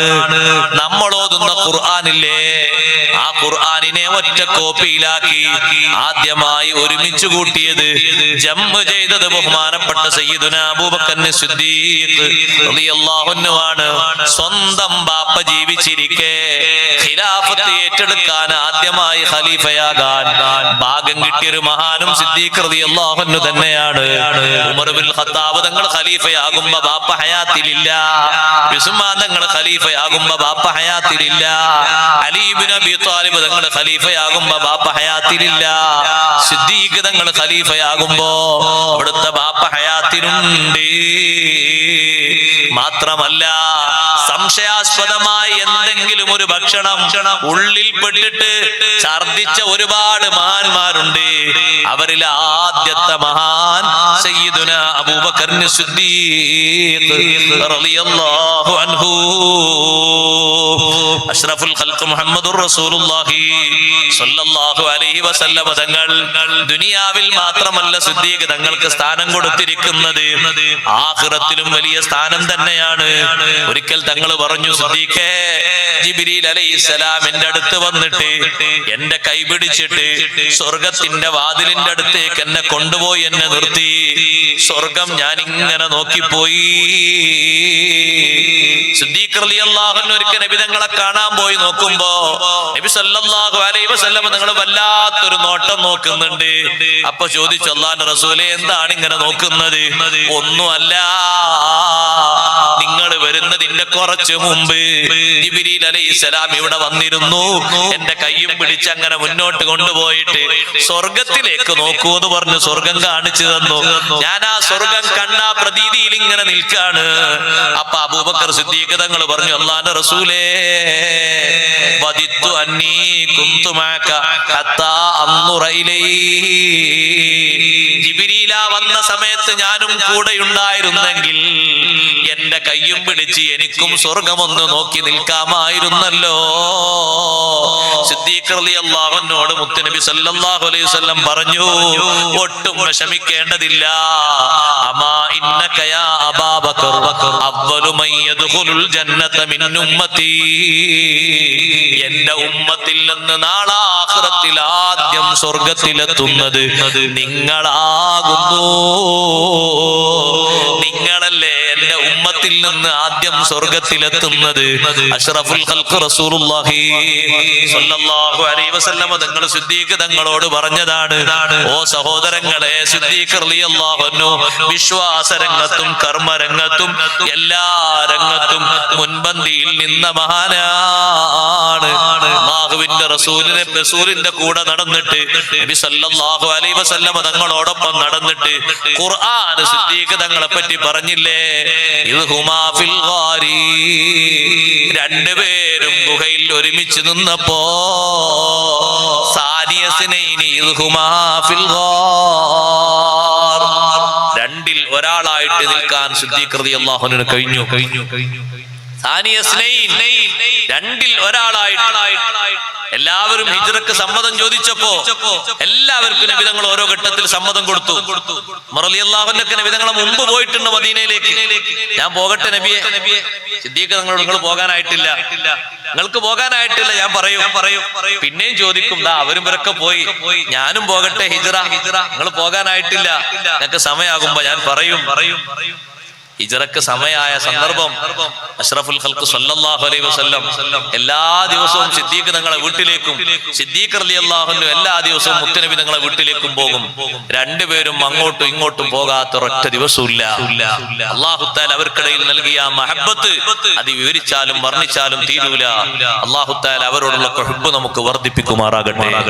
ആ അബൂബക്കർ സിദ്ദീഖ് റളിയല്ലാഹു അൻഹുവിന്റെ വീട്ടിലേക്ക് പതിവിന് വിപരീതമായി അതിരാവിലെ സമയത്ത് മുത്തുനബി സല്ലല്ലാഹു അലൈഹി വസല്ലം വരുന്നത് കണ്ടപ്പോ സിദ്ദീഖ് റളിയല്ലാഹു അൻഹു പറഞ്ഞു, വീട്ടിലുള്ള ഭാര്യയോടും മക്കളോടൊക്കെ പറഞ്ഞു, ഒന്നെന്തോ ഒരു പുതിയ വിശേഷമുണ്ട്. അല്ലെങ്കിൽ ഈ സമയത്തല്ലല്ലോ സാധാരണ വരല്, വേറൊരു സമയത്താണല്ലോ വരുന്നത്. വീട്ടിലേക്ക് ഇങ്ങനെ വന്നിട്ടോ ഹിജ്റ പോകാൻ അള്ളാഹു സമ്മതം തന്നിട്ടുണ്ട് എന്ന് പറഞ്ഞു. സിദ്ദീഖ് റളിയല്ലാഹു അൻഹു കരഞ്ഞുപോയി. ആയിഷ റളിയല്ലാഹു അൻഹ പറഞ്ഞു, സന്തോഷത്തിന്റെ ഒരു കരച്ചിൽ ഞാൻ അന്നാണ് കണ്ടത്. വിഷമം കൊണ്ടുള്ള കരച്ചിലല്ല, സന്തോഷത്തിന്റെ കണ്ണുനീരാണ്. ചോദിക്കുന്നു, അസ്സുഹബത യാ റസൂലല്ലാഹ്, ഞാനും കൂടെ പോരട്ടെയോ നബിയേ, ഞാനും കൂടെ പോരട്ടെയോ? അതേ സിദ്ദീഖ് തങ്ങളെ, നിങ്ങളാണ് എന്റെ കൂടെ പോരേണ്ടത്. അല്ലാഹുവിന്റെ റസൂൽ സല്ലല്ലാഹു അലൈഹി വസല്ലമ തങ്ങൾ കൂടെ പോകാൻ തെരഞ്ഞെടുത്ത ഒരാള് ആരാ സഹോദരങ്ങളെ? സയ്യിദുനാ അബൂബക്കർ സിദ്ദീഖ് റളിയല്ലാഹു അൻഹു മാത്രമല്ലയോ? ആ സിദ്ദീഖ് തങ്ങൾ എല്ലാ സമയത്തും നബി തങ്ങളെ അനീസാണ്, നേരം പോക്കിനുള്ള കൂട്ടുകാരനാണ്. അതുകൊണ്ടല്ലേ ഇസ്രായിനെ പറ്റിയുള്ള ഒരു റിപ്പോർട്ടിൽ കാണാം, സിദ്റത്തുൽ മുൻതഹയിലെത്തിയപ്പോ ജിബ്രീൽ അലൈഹിസ്സലാം വന്നിട്ട് പറഞ്ഞു, നബിയെ തങ്ങൾ ഒറ്റക്ക് പോകണം, ഇവിടം വരെ ഞങ്ങൾക്ക് പെർമിഷൻ ഉള്ളൂ, ഇവിടുന്ന് അങ്ങോട്ട് വരാൻ ഞങ്ങൾക്ക് ആർക്കും പെർമിഷൻ ഇല്ല. ഈ സിദ്റത്തുൽ മുൻതഹ അത് മലക്കുകളുടെ ഒരു അതിർത്തിയാണ്. ഇനി ഇവിടുന്ന് അങ്ങോട്ട് ആകെ അള്ളാഹു പെർമിഷൻ നൽകിയിരിക്കുന്നത് തങ്ങൾക്ക് മാത്രമാണ്. ജിബ്രീലായ എനിക്ക് പോലും പ്രവേശനമില്ല. എന്താ ജിബ്രീൽ, ഇവിടെ വെച്ച് നിങ്ങൾ വേർപിരിയുകയാണോ? മസ്ജിദുൽ ഹറാമിൽ നിന്ന് തൊട്ടു തുടങ്ങിയ യാത്രയിൽ ഇത്രയും സമയം വരെ നിങ്ങൾ എന്റെ കൂടെയുണ്ട്. അഹുനാ യുഫാരിഖുൽ ഖലീലു അൽ ഖലീൽ, എന്റെ കൂട്ടുകാരനായി യാത്രയിൽ ഒരുമിച്ച് നിന്ന് നിങ്ങൾ ഇവിടെ വെച്ച് വേർപിരിയുകയാണോ? പേടിക്കണ്ട നബിയെ, തങ്ങൾ ഒറ്റക്ക് മുന്നോട്ട് പോകണം. ഞാൻ തങ്ങളെ കൂടെ വന്നാൽ എനിക്ക് മുന്നോട്ട് നടക്കാൻ കഴിയില്ല. അവിടെയുള്ള നൂറ് സ്വീകരിക്കാൻ കഴിയാതെ ഞാൻ കത്തി കരിഞ്ഞു പോകും. എന്റെ ശരീരത്തിന് അത്ര പവറേ അല്ലാഹു തന്നിട്ടുള്ളൂ. എന്നെക്കാളും വലിയ പവറുള്ള ശരീരമാണ് തങ്ങൾക്ക് തന്നിരിക്കുന്നത്. തങ്ങൾക്ക് മുന്നോട്ട് നീങ്ങാം. കുറച്ചങ്ങ് മുന്നോട്ട് നീങ്ങിയപ്പോ അഷ്റഫുൽ ഖൽഖ് മുഹമ്മദുർ റസൂലുള്ളാഹി സ്വല്ലല്ലാഹു അലൈഹി വസല്ലം തങ്ങൾ അതാ ഒറ്റപ്പെട്ടു എന്നൊരു ഭീതി തോന്നലോടെ സിദ്ദീഖ് റളിയല്ലാഹു അൻഹുവിന്റെ സംസാരം കേൾക്കുന്നു. സിദ്ദീഖ് റളിയല്ലാഹു അൻഹുവിന്റെ ശബ്ദം കേൾക്കുന്നു. നബി സല്ലല്ലാഹു അലൈഹി വസല്ലം തങ്ങൾ ചോദിക്കുകയാണ്, സിദ്ദീഖ് തങ്ങൾ ഇവിടെ എത്തിയോ? എന്റെ മുമ്പ് അള്ളാഹുവിന്റെ അടുക്കൽ സിദ്ദീഖ് തങ്ങൾ വന്നോ? ഒരു ശബ്ദം കേൾക്കുകയാണ്. സിദ്ദീഖ് റളിയല്ലാഹു അൻഹുവിന്റെ ശബ്ദമാണല്ലോ കേൾക്കുന്നത്. തിരിച്ചു വന്നപ്പോ നബി സല്ലല്ലാഹു അലൈഹി വസല്ലം തങ്ങൾ പറഞ്ഞു, സിദ്ദീഖേ, നിങ്ങൾക്ക് അല്ലാഹു വലിയ സ്ഥാനം തന്നുപോയി. ഞാൻ ഒറ്റപ്പെട്ടു പോയോ എന്ന് കരുതുമ്പോഴേക്ക് എനിക്കവിടെ അല്ലാഹു തആല മലക്കുകളുടെ ശബ്ദം നിങ്ങളെ ശബ്ദമായി അല്ലാഹു എനിക്ക് കേൾപ്പിച്ചു. നിങ്ങളെ ശബ്ദം ഞാൻ അവിടെ നിന്ന് കേട്ടപ്പോഴേക്ക് എന്റെ കൂട്ടുകാരനായ സിദ്ദീഖിന്റെ ശബ്ദമാണല്ലോ കേൾക്കുന്നത്. എനിക്ക് വലിയ സന്തോഷമായി. ആ ഏഴാന ആകാശത്തിന്റെ അപ്പുറത്ത് വെച്ചും അല്ലാഹു തആല മലക്കിന്റെ ശബ്ദത്തിലൂടെ കേൾപ്പിച്ച ശബ്ദം സിദ്ദീഖ് റളിയല്ലാഹു അൻഹുവിന്റെ ശബ്ദമാണെങ്കിൽ എന്തൊരു ബഹുമാനമാണ് സിദ്ദീഖ് തങ്ങൾക്ക് അല്ലാഹു നൽകിയിരിക്കുന്നത്. സഹോദരങ്ങളെ, ആ ഹിജ്റക്ക് കൂടെ പോകാൻ അല്ലാഹുവിന്റെ റസൂൽ തെരഞ്ഞെടുത്ത കൂട്ടുകാരൻ അബൂബക്കർ സിദ്ദീഖ് റളിയല്ലാഹു അൻഹു മാത്രമാണ്. സല്ലല്ലാഹു അലൈഹി വസല്ലം തങ്ങൾ വാഹനമൊക്കെ തയ്യാറാക്കിയിട്ടുണ്ട്. നബിയെ, 2 വാഹനം ഞാൻ തയ്യാറാക്കിയിട്ടുണ്ട്. 2 വാഹനങ്ങളിലായി നമുക്ക് പോകാം. വാഹനങ്ങൾ നബി സല്ലല്ലാഹു അലൈഹി വസല്ലം തങ്ങൾക്ക് കാണിച്ചു കൊടുത്തു. ആ വാഹനവുമായിട്ട് ഗാർതൗറിന്റെ ഭാഗത്തേക്ക് വരാൻ സിദ്ദീഖ് റളിയല്ലാഹു അൻഹു കൂലിപ്പണിക്കാരനായിട്ട് ഒരാളെ നിശ്ചയിച്ചു. പെട്ടെന്ന് നീ വരരുത്, ഒരു 3 ദിവസം കഴിഞ്ഞിട്ട് വന്നാൽ മതി. അതാ സുബ്ഹാനല്ലാഹ്, ഒരു ദിവസം കഴിഞ്ഞപ്പോഴേക്ക് മക്കയിലെ ശത്രുക്കൾ മുഴുവനും തെരഞ്ഞു നടക്കുകയല്ലേ. ഗാർതൗറിന്റെ നേരെ മുകളിലെത്തിയപ്പോ അതാ ശത്രുക്കളെ കൂട്ടത്തിൽപ്പെട്ട ഒരാള് പറയുന്നുണ്ട്, താഴെ ഈ ഗുഹയുടെ ഉള്ളിലേക്ക് നമ്മൾ ഇറങ്ങി നോക്കണോ? ഇതിന്റെ താഴെ ഉണ്ടാകുമോ? ആ ഗുഹയുടെ ഉള്ളിൽ വെച്ച് അബൂബക്കർ സിദ്ദീഖ് റളിയല്ലാഹു അൻഹു പറഞ്ഞു, അല്ലാഹുവിന്റെ റസൂലേ, മുകളിലേക്ക് നോക്കൂ, ശത്രുക്കളുടെ കാല് കാണുന്നില്ലേ? ലൗ നളറ അഹദുഹും തഹത ഖദമൈഹി ലബസറനാ. അവരിൽ ഒരാൾ കാലിന്റെ ചുവട്ടിലേക്ക് നോക്കിയാൽ നമ്മളെ കാണൂലേ നബിയേ? ഇല്ല സിദ്ദീഖേ, കാണൂല. മാ ظنك يا أبا بكر بِاثْنَيْنِ اللَّهُ ثَالِثُهُمَا. നിങ്ങളെ ധാരണ എന്താണ് അബൂബക്കർ തങ്ങളെ? നമ്മൾ 2 പേരാണ്. നമുക്ക് ഈ ഗുഹയിലേക്ക് വഴി കാണിച്ചു തന്നതും നമുക്ക് സംരക്ഷണം തന്നതും അല്ലാഹു അല്ലയോ? അല്ലാഹു അവർക്ക് അങ്ങനെ ഒരു കാഴ്ച കൊടുക്കൂല. ആ ഗുഹന്റെ ഉള്ളിലുണ്ടാകുമോ എന്ന് ചോദിച്ചപ്പോ എതിർത്തത് ഉമയ്യത്താണ്. ഉമയ്യത്ത് പറഞ്ഞില്ലേ, ഈ ഗുഹയുടെ മുഖത്തൊരു ചിലന്തി വല നോക്കൂ, 8 കാലി കൂട് കെട്ടിയിരിക്കുന്ന വല നോക്കൂ. ഈ വല കാണുമ്പോ ഈ വലക്ക് മുഹമ്മദിന്റെ സ്വല്ലല്ലാഹു അലൈഹി വസല്ലം ജന്മത്തെക്കാളും പഴക്കം തോന്നിക്കുന്നുണ്ട്. പിന്നെ ഗുഹന്റെ ഉള്ളിൽ എങ്ങനെയാണ് ആളുണ്ടാകുക? ഇവരെ സംസാരം കേൾക്കാതിരിക്കാനാണ് മേടപ്പക്ഷികൾ അവിടെ ഇരുന്നിട്ട് കിന്നാരം പറഞ്ഞത്. അതുകൊണ്ടാണ് മേടപ്പക്ഷികൾക്ക് ഇന്നും 2 ഹറമിലും സുഭിക്ഷമായി ഭക്ഷണം കൊടുക്കുന്നത്.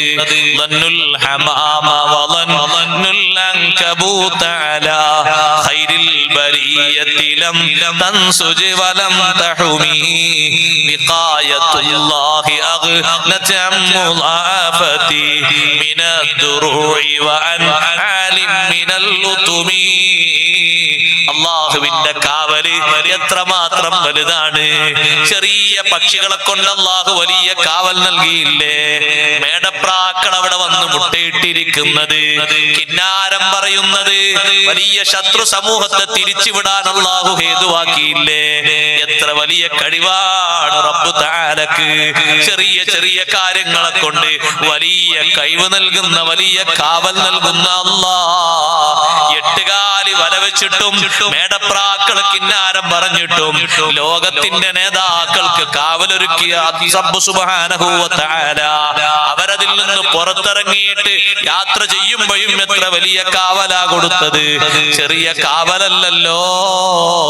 മദീനയിലെത്തുന്നത് വരെ ഹബീബ് മുഹമ്മദുർ റസൂലുള്ളാഹി സ്വല്ലല്ലാഹു അലൈഹി വസല്ലമ തങ്ങൾക്കും സിദ്ദീഖ് തങ്ങൾക്കും വലിയ കാവൽ കൊടുത്തു. സാനിയ സിനൈനി എന്നുള്ള പ്രയോഗം മാറിയിട്ടില്ല. ഇപ്പോഴും സഹോദരങ്ങളെ, രണ്ടില് രണ്ടാമത്തെ ആളായിട്ട് മുത്തുനബി തങ്ങൾ അടുത്തെത്തിയത് ആരാണ്? അബൂബക്കർ സിദ്ദീഖ് റളിയല്ലാഹു അൻഹു അല്ലയോ? അല്ലാഹുവിന്റെ റസൂല് വഫാത്തിന്റെ തൊട്ട് മുമ്പ് പറഞ്ഞു, എന്റെ ശേഷം സിദ്ദീഖ് റളിയല്ലാഹു അൻഹു ജനങ്ങൾക്ക് നേതൃത്വം കൊടുക്കും. പക്ഷേ മഹാനവർകൾ കുറഞ്ഞ കാലം മാത്രമേ ജീവിക്കുകയുള്ളൂ. അതുപോലെ 63ാമത്തെ വയസ്സായപ്പോ, നമ്മളിപ്പോഴുള്ള ജമാഅത്തുൽ ഉഖ്റ മാസത്തിലല്ലേ സിദ്ദീഖ് തങ്ങൾ വഫാത്തായത്? വഫാത്തായത് ഈ മാസത്തിലാണ്. ജമാഅത്തുൽ ഉഖ്റ 21-ന് സിദ്ദീഖ് റളിയല്ലാഹു അൻഹു ആയിഷ ബീവി റളിയല്ലാഹു അൻഹയോട് പറയുന്നു, ആയിഷ, ഉപ്പ വഫാത്തായതിനു ശേഷം ഉപ്പാന്റെ സ്വത്തൊന്നും അന്വേഷിച്ച് നടക്കണ്ട. എന്റെ സ്വത്ത് മുഴുവനും ബൈത്തുൽ മാലിലേക്ക് ഞാൻ കൊടുത്തുപോയി. ഞാൻ ഉപയോഗിക്കുന്ന ചില്ലറ വസ്തുക്കൾ ഇവിടെയുണ്ട്. ഞാൻ മരണപ്പെട്ടു കഴിഞ്ഞാൽ ഞാൻ ഉപയോഗിക്കുന്ന ഈ ഉപകരണങ്ങളൊക്കെ ഉമർ ഇബ്നുൽ ഖത്താബ് തങ്ങളുടെ അടുത്തേക്ക് കൊണ്ടുപോയി കൊടുക്കണം. ആ വസ്തുക്കൾ ഉമർ ഇബ്നുൽ ഖത്താബ് തങ്ങളുടെ വീട്ടിലെത്തിയപ്പോ ഉമർ ഇബ്നുൽ ഖത്താബ് തങ്ങൾ പറഞ്ഞു, സിദ്ദീഖ് തങ്ങളെ, നിങ്ങളെ ശേഷമുള്ള ആളുകളെ നിങ്ങൾ വല്ലാതെ ക്ഷീണിപ്പിച്ചല്ലോ. നിങ്ങളെ പോലെ ജീവിക്കാൻ ലോകത്തൊരാൾക്കും കഴിയില്ലല്ലോ. ഈ ഉമ്മത്തിലെ പാവപ്പെട്ടവരോട് ഏറ്റവും വലിയ കാരുണ്യം മുഹമ്മദുർ റസൂലുള്ളാഹി സ്വല്ലല്ലാഹു അലൈഹി വസല്ലമ തങ്ങൾ കഴിഞ്ഞാൽ സയ്യിദുനാ അബൂബക്കർ സിദ്ദീഖ് റളിയല്ലാഹു അൻഹുവിനാണ്. ഈ ഉമ്മത്തിലെ ഏറ്റവും വലിയ ധൈര്യശാലി അല്ലാഹുവിന്റെ റസൂൽ കഴിഞ്ഞാൽ അബൂബക്കർ സിദ്ദീഖ് റളിയല്ലാഹു അൻഹുവാണ്.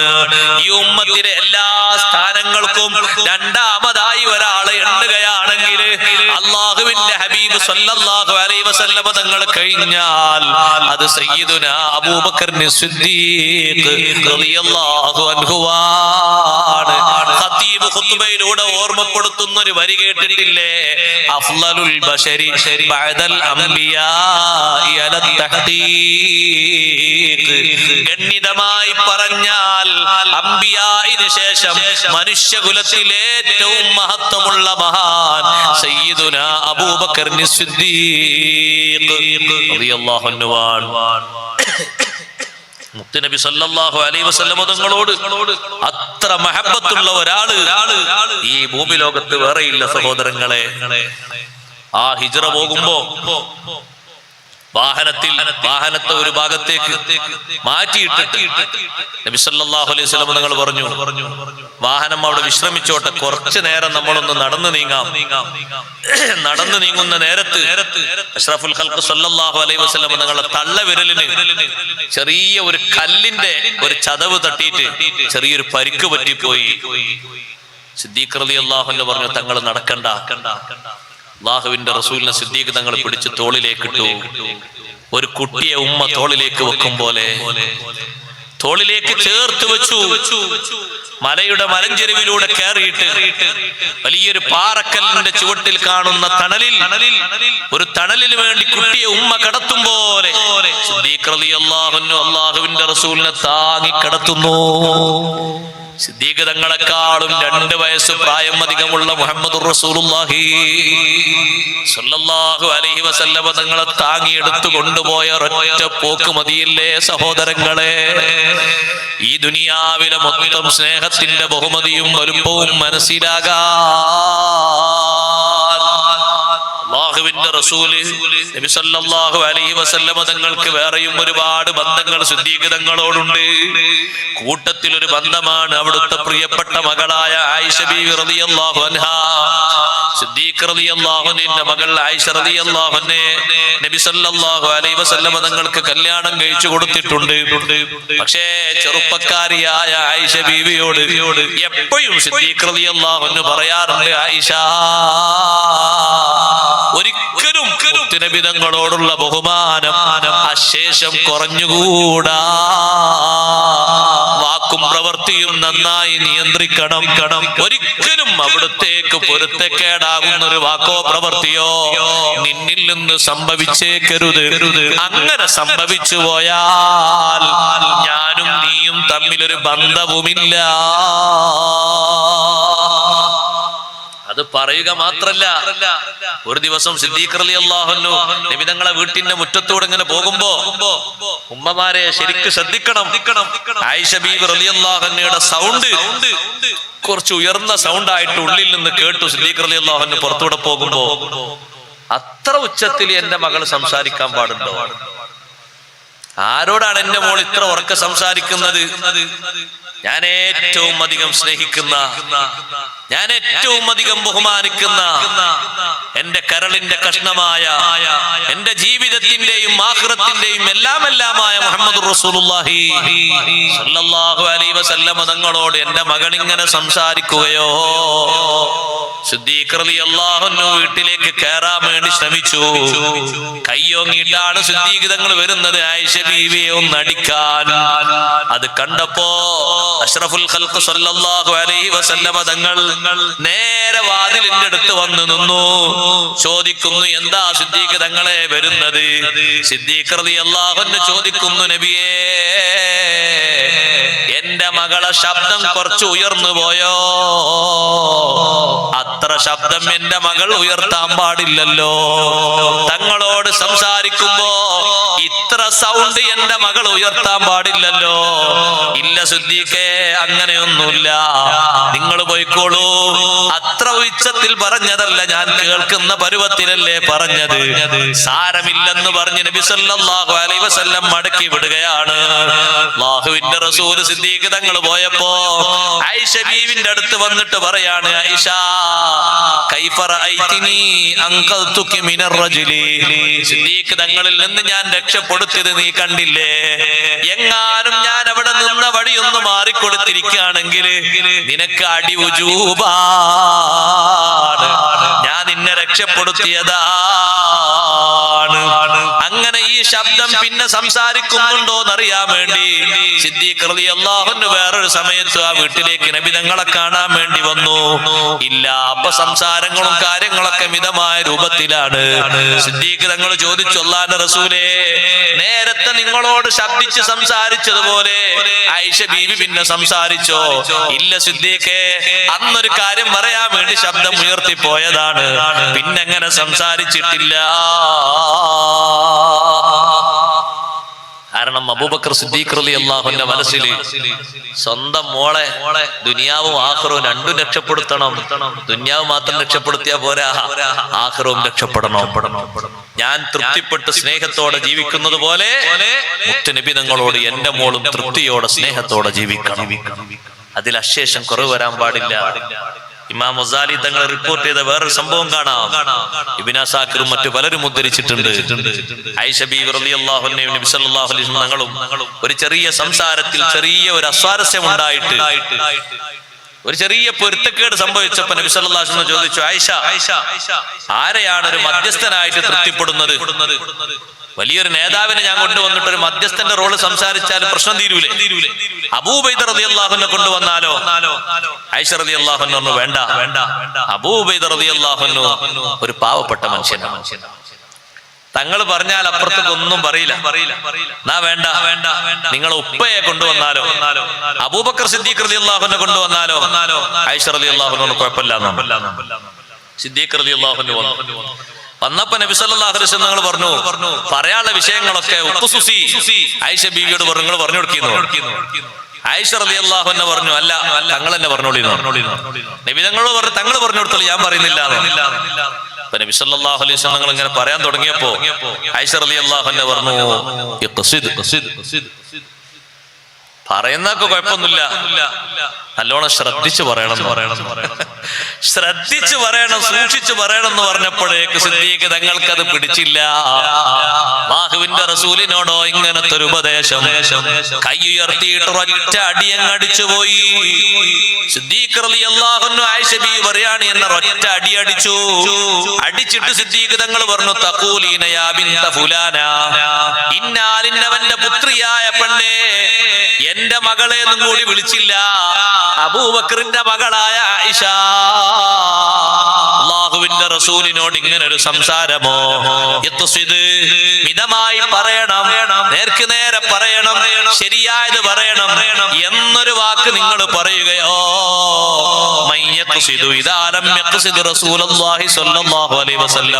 അല്ലാഹുവിന്റെ റസൂല് നീതി പുലർത്തിയിട്ടില്ലെങ്കിൽ, നേര് പറഞ്ഞിട്ടില്ലെങ്കിൽ ലോകത്ത് നേര് പറയുന്നത് ആരാണ്? മിതമായി പറയുന്നത് ആരാണ്? നീതിയോടെ പറയുന്നത് ആരാണ്? ഇനി മേലാൽ അങ്ങനത്തെ ഒരു സംസാരം, ഒരൊറ്റ വാക്ക് നിങ്ങളിൽ നിന്ന് ഉണ്ടായിക്കൂടാ.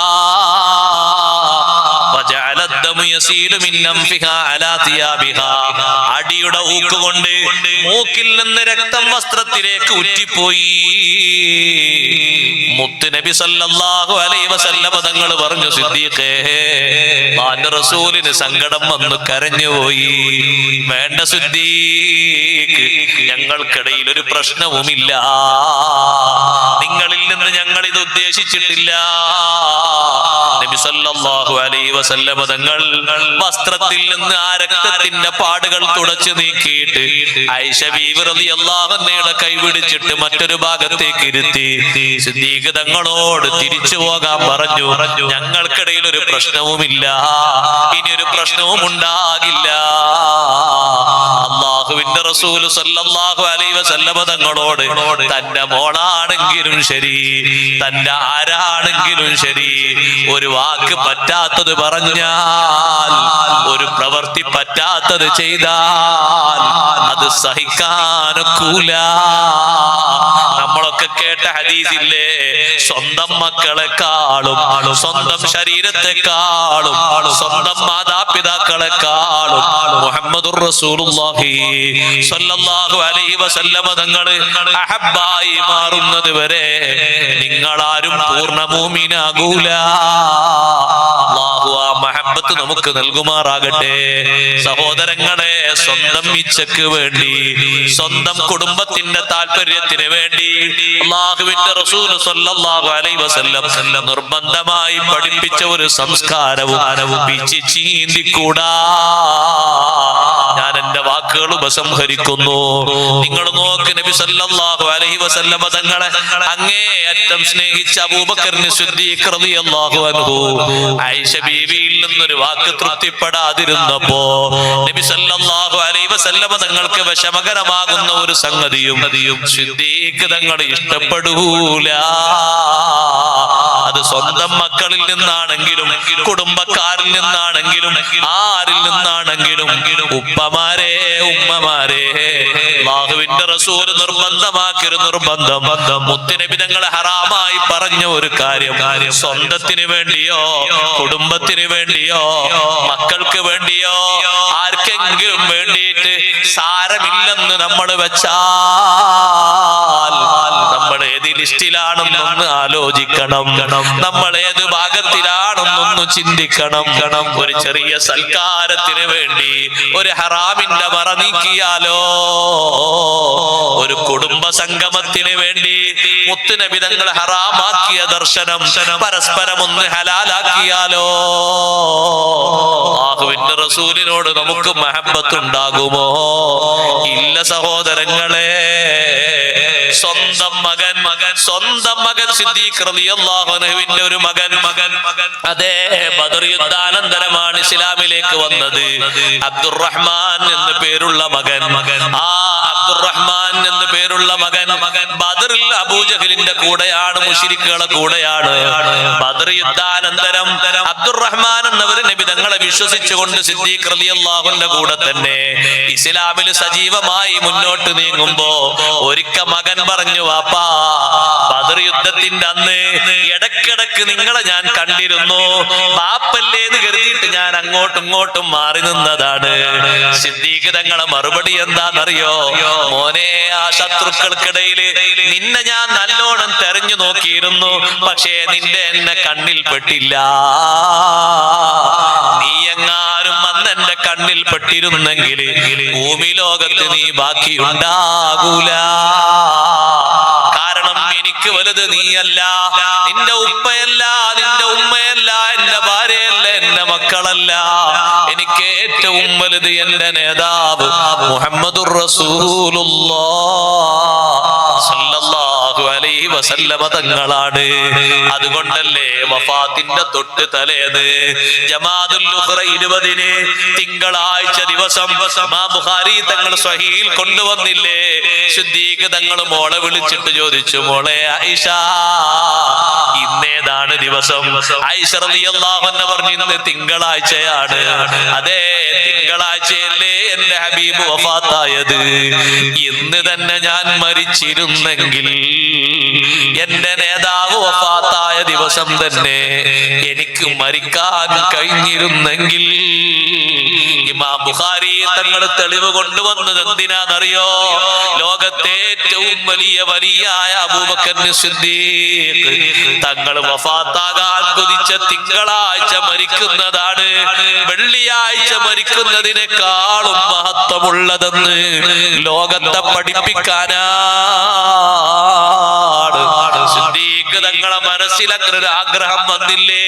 അതൊരു സാധാ ആഗ്രഹമാകുമോ? പക്ഷേ ചൊവ്വാഴ്ചയാണ് മഹാനവർകൾ വഫാത്തായത്. പിറ്റേന്ന് ചൊവ്വാഴ്ചയാകുമ്പോ വഫാത്തായി പോയി. ബഹുമാനപ്പെട്ട അബൂബക്കർ സിദ്ദീഖ് റളിയല്ലാഹു അൻഹുവിന്റെ ചരിത്രം പ്രവിശാലമാണ്. ബറക്കത്തിന് വേണ്ടി ഞാനൊരൽപ്പം പറഞ്ഞതാണ്. ആ സിദ്ദീഖ് തങ്ങളെ പോലെ നല്ല തഖ്വയിലായി ജീവിക്കാൻ അല്ലാഹു നമുക്ക് ബറക്കത്ത് നൽകട്ടെ, നമുക്ക് അല്ലാഹു തൗഫീഖ് നൽകട്ടെ. സിദ്ദീഖ് തങ്ങൾ വഫാത്തായ മാസമായതുകൊണ്ട് ഒരൽപ്പം അതുമായി ബന്ധപ്പെട്ട് സംസാരിച്ചു എന്ന് മാത്രം. ധാരാളം വിഷയങ്ങൾ ഇനിയും സിദ്ദീഖ് തങ്ങളെ പറ്റി പറയാനുണ്ട്. കിട്ടുന്ന തരങ്ങളിൽ നിന്നൊക്കെ വിവരം സ്വീകരിച്ച് നമ്മൾ അവരെ മാതൃകയാക്കി ജീവിക്കണം. റബ്ബ് സുബ്ഹാനഹു വ തആല നമുക്കതിന് തൗഫീഖ് നൽകട്ടെ.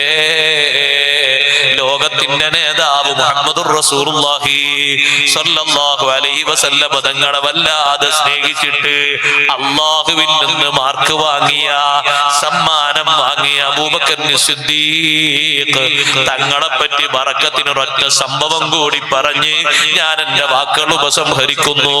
റബ്ബ് സുബ്ഹാനഹു വ തആല നമ്മളെ മജ്ലിസ് പൊരുത്തപ്പെട്ട മജ്ലിസായി ഖബൂലാക്കി തരട്ടെ.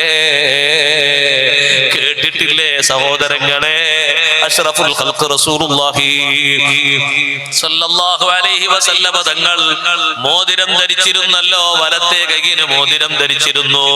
ചിറവിരൽ ധരിച്ച മോതിരത്തിന്റെ കല്ല് വെക്കുന്ന ഭാഗത്ത് അല്ലാഹുവിന്റെ റസൂലിന്റെ കല്ലിന്റെ മേലെയായിരുന്നു സീലുണ്ടായിരുന്നത്. ആ സീലിൽ കൊത്തിവെച്ചിരുന്നത് അല്ലാഹു എന്നായിരുന്നു. അതിന്റെ അടിയിൽ ആദ്യഘട്ടത്തിൽ ഒരു എഴുത്ത് ഉണ്ടായിരുന്നില്ല. പിന്നെ മുഹമ്മദ് എന്നൊരു എഴുത്ത് കൂടി കൊടുത്തിരുന്നു. ഈ വെച്ച എഴുത്തായിരുന്നു മഷിയിൽ മുക്കിയിട്ട് സീലാക്കി ഉപയോഗിച്ചിരുന്നത്. എഴുത്ത് അല്പം മാഞ്ഞു പോയപ്പോ മോതിരം എടുത്തിട്ട് സിദ്ദീഖ് തങ്ങളെ കയ്യിൽ കൊടുത്തിട്ട് അല്ലാഹുവിന്റെ റസൂല് പറഞ്ഞു, സിദ്ദീഖേ, ഇതിന്റെ എഴുത്ത് തെളിയുന്നില്ല, അതുകൊണ്ട് മേൽഭാഗത്ത് അല്ലാഹു എന്നും താഴ്ഭാഗത്ത് മുഹമ്മദ് എന്നും ഒന്ന് എഴുതി വരണമെന്ന് പറഞ്ഞിരുന്നു. മേൽഭാഗത്ത് ചില റിപ്പോർട്ടിൽ കാണാം മേൽഭാഗത്തുള്ള അല്ലാഹു എന്നുള്ളത് ഒന്ന് വലുതാക്കി എഴുതി വരണം. വരണം. അല്ലാഹു എന്നുള്ളത് മാത്രം എഴുതാനാണ് നബി സല്ലല്ലാഹു അലൈഹി വസല്ലം പറഞ്ഞത്. അത് കുറച്ച് വലുപ്പം കൂട്ടി എഴുതാനാണ്. ആ ഒരൊറ്റ ഇസ്മു മതി എന്നാണ് അള്ളാന്റെ റസൂല് പറഞ്ഞത്. സിദ്ദീഖ് തങ്ങൾ മോതിരം കൊണ്ടുപോയിട്ട് കൊല്ലപ്പണിക്കാരനോട് പറഞ്ഞു, എഴുത്തുകാരനോട് പറഞ്ഞു, 2 വരിയാക്കി എഴുതണം. മേലെ വരിയിൽ അല്ലാഹു എഴുതണം, അതിന്റെ നേരത്തായ മുഹമ്മദ് സല്ലല്ലാഹു അലൈഹി വസല്ലം മുഹമ്മദ് എന്ന മഹത്തായ നാമവും എഴുതണം. അങ്ങനെ മോതിരത്തിൽ 2 വരിയാക്കി എഴുതിയിട്ട് മോതിരം പൊതിഞ്ഞിട്ട് അല്ലാഹുവിന്റെ റസൂലിന്റെ കയ്യിൽ കൊണ്ടുവന്ന് കൊടുക്കുമ്പോ നബി തങ്ങൾ മോതിരം നോക്കിയിട്ട് ചോദിച്ചു, സിദ്ദീഖ് മഹാദിഹി സവായിദ്, കുറെ ഏറെ എഴുതിയിട്ടുണ്ടല്ലോ, എന്താണ് ഇത്ര തോന എഴുതിയത്? സിദ്ദീഖ് തങ്ങൾ പറഞ്ഞു, അല്ലാഹുവിന്റെ റസൂലേ, തങ്ങളെന്നോട് അല്ലാഹു എന്നുള്ള ജലാലത്തിന്റെ ഇസ്മല്ലേ എഴുതാൻ പറഞ്ഞത്. പക്ഷേ ഞാൻ ഇങ്ങനെ ആലോചിച്ചു, എല്ലാ സ്ഥലങ്ങളിലും അല്ലാഹു എന്ന് പറയുന്നോടത്ത് തങ്ങളെ പേരും പറയുന്നുണ്ടല്ലോ. അർശിന്റെ മേലെ അല്ലാഹു എഴുതിന്റെ ഇപ്പുറത്ത് നേരെ മുഹമ്മദുർ റസൂലുള്ളാഹി എഴുതുന്നുണ്ടല്ലോ. ബാങ്ക് കൊടുക്കുമ്പോ അല്ലാഹുവിന്റെ പേര് പറഞ്ഞിട്ട് തങ്ങളെ പേരല്ലേ പറയുന്നത്? നിസ്കാരത്തിൽ അല്ലാഹുവിന് അത്തഹിയാത്ത് പറഞ്ഞിട്ട് തങ്ങൾക്കൊരു സലാം പറയാത്തൊരു നിസ്കാരവും ഇല്ലല്ലോ. എല്ലാ സ്ഥലങ്ങളിലും ആ ഒരു യോജിപ്പ് കാണുന്നുണ്ട്. മോതിരത്തിൽ മാത്രം അത് വിട്ടുപോകണ്ടെന്ന് കരുതിയിട്ട് അല്ലാഹു എന്നുള്ള വരി മേലെയും തായൊരു മുഹമ്മദ് എന്നുള്ള വരിയും എഴുതാൻ വേണ്ടി മഹബത്ത് കൊണ്ട് ഞാൻ പറഞ്ഞു, നബിയേ അതല്ല സിദ്ദീഖ്, ഇതിൽ 3-മത്തൊരു വരിയും കാണുന്നുണ്ടല്ലോ. അതെനിക്കറിയൂല നബിയെ, ഞാൻ എഴുതാൻ പറഞ്ഞിട്ടില്ല. അപ്പോഴാണ് ബഹുമാനപ്പെട്ട സയ്യിദുനാ ജിബ്രീൽ അലൈഹിസ്സലാം ഇറങ്ങി വന്നിട്ട് 3-മത്തെ വരി എന്റെ വകയാണ്, അത് അല്ലാഹുവിന്റെ നിർദ്ദേശമാണ്. എന്താണ് 3-മത്തെ വരി? അബൂബക്കറിൻ എന്നതാണ് 3-മത്തെ വരി. റളിയല്ലാഹു അൻഹു. അല്ലാഹുവിന്റെ ജലാലത്തിന്റെ ഇസ്മും തങ്ങളെ പരിശുദ്ധമായ ഇസ്മും വേർപിരിയുന്നതിന് ഇത്രമാത്രം വലിയ വിഷമമുണ്ടെങ്കിൽ അവരോടൊപ്പം സിദ്ദീഖ് തങ്ങളെ പേരെഴുതാൻ അല്ലാഹു എനിക്ക് ഉത്തരവ് തന്നു നബിയേ. ഞാനതങ്ങ് എഴുതി വെച്ചു പോയി. അല്ലാഹുവിനോടൊപ്പം അല്ലാഹുവിന്റെ റസൂലിനെയും ചേർത്ത് മഹബത്തിലായി ജീവിച്ച് മഹാന്മാരോടൊപ്പം ആ മഹബത്തിന്റെ ശൃംഖലയിൽ പെടാൻ റബ്ബ് നമുക്ക് ഭാഗ്യം നൽകുമാറാകട്ടെ. നമ്മുടെ മജ്ലിസ് അല്ലാഹ് ഖബൂലാക്കി തരട്ടെ.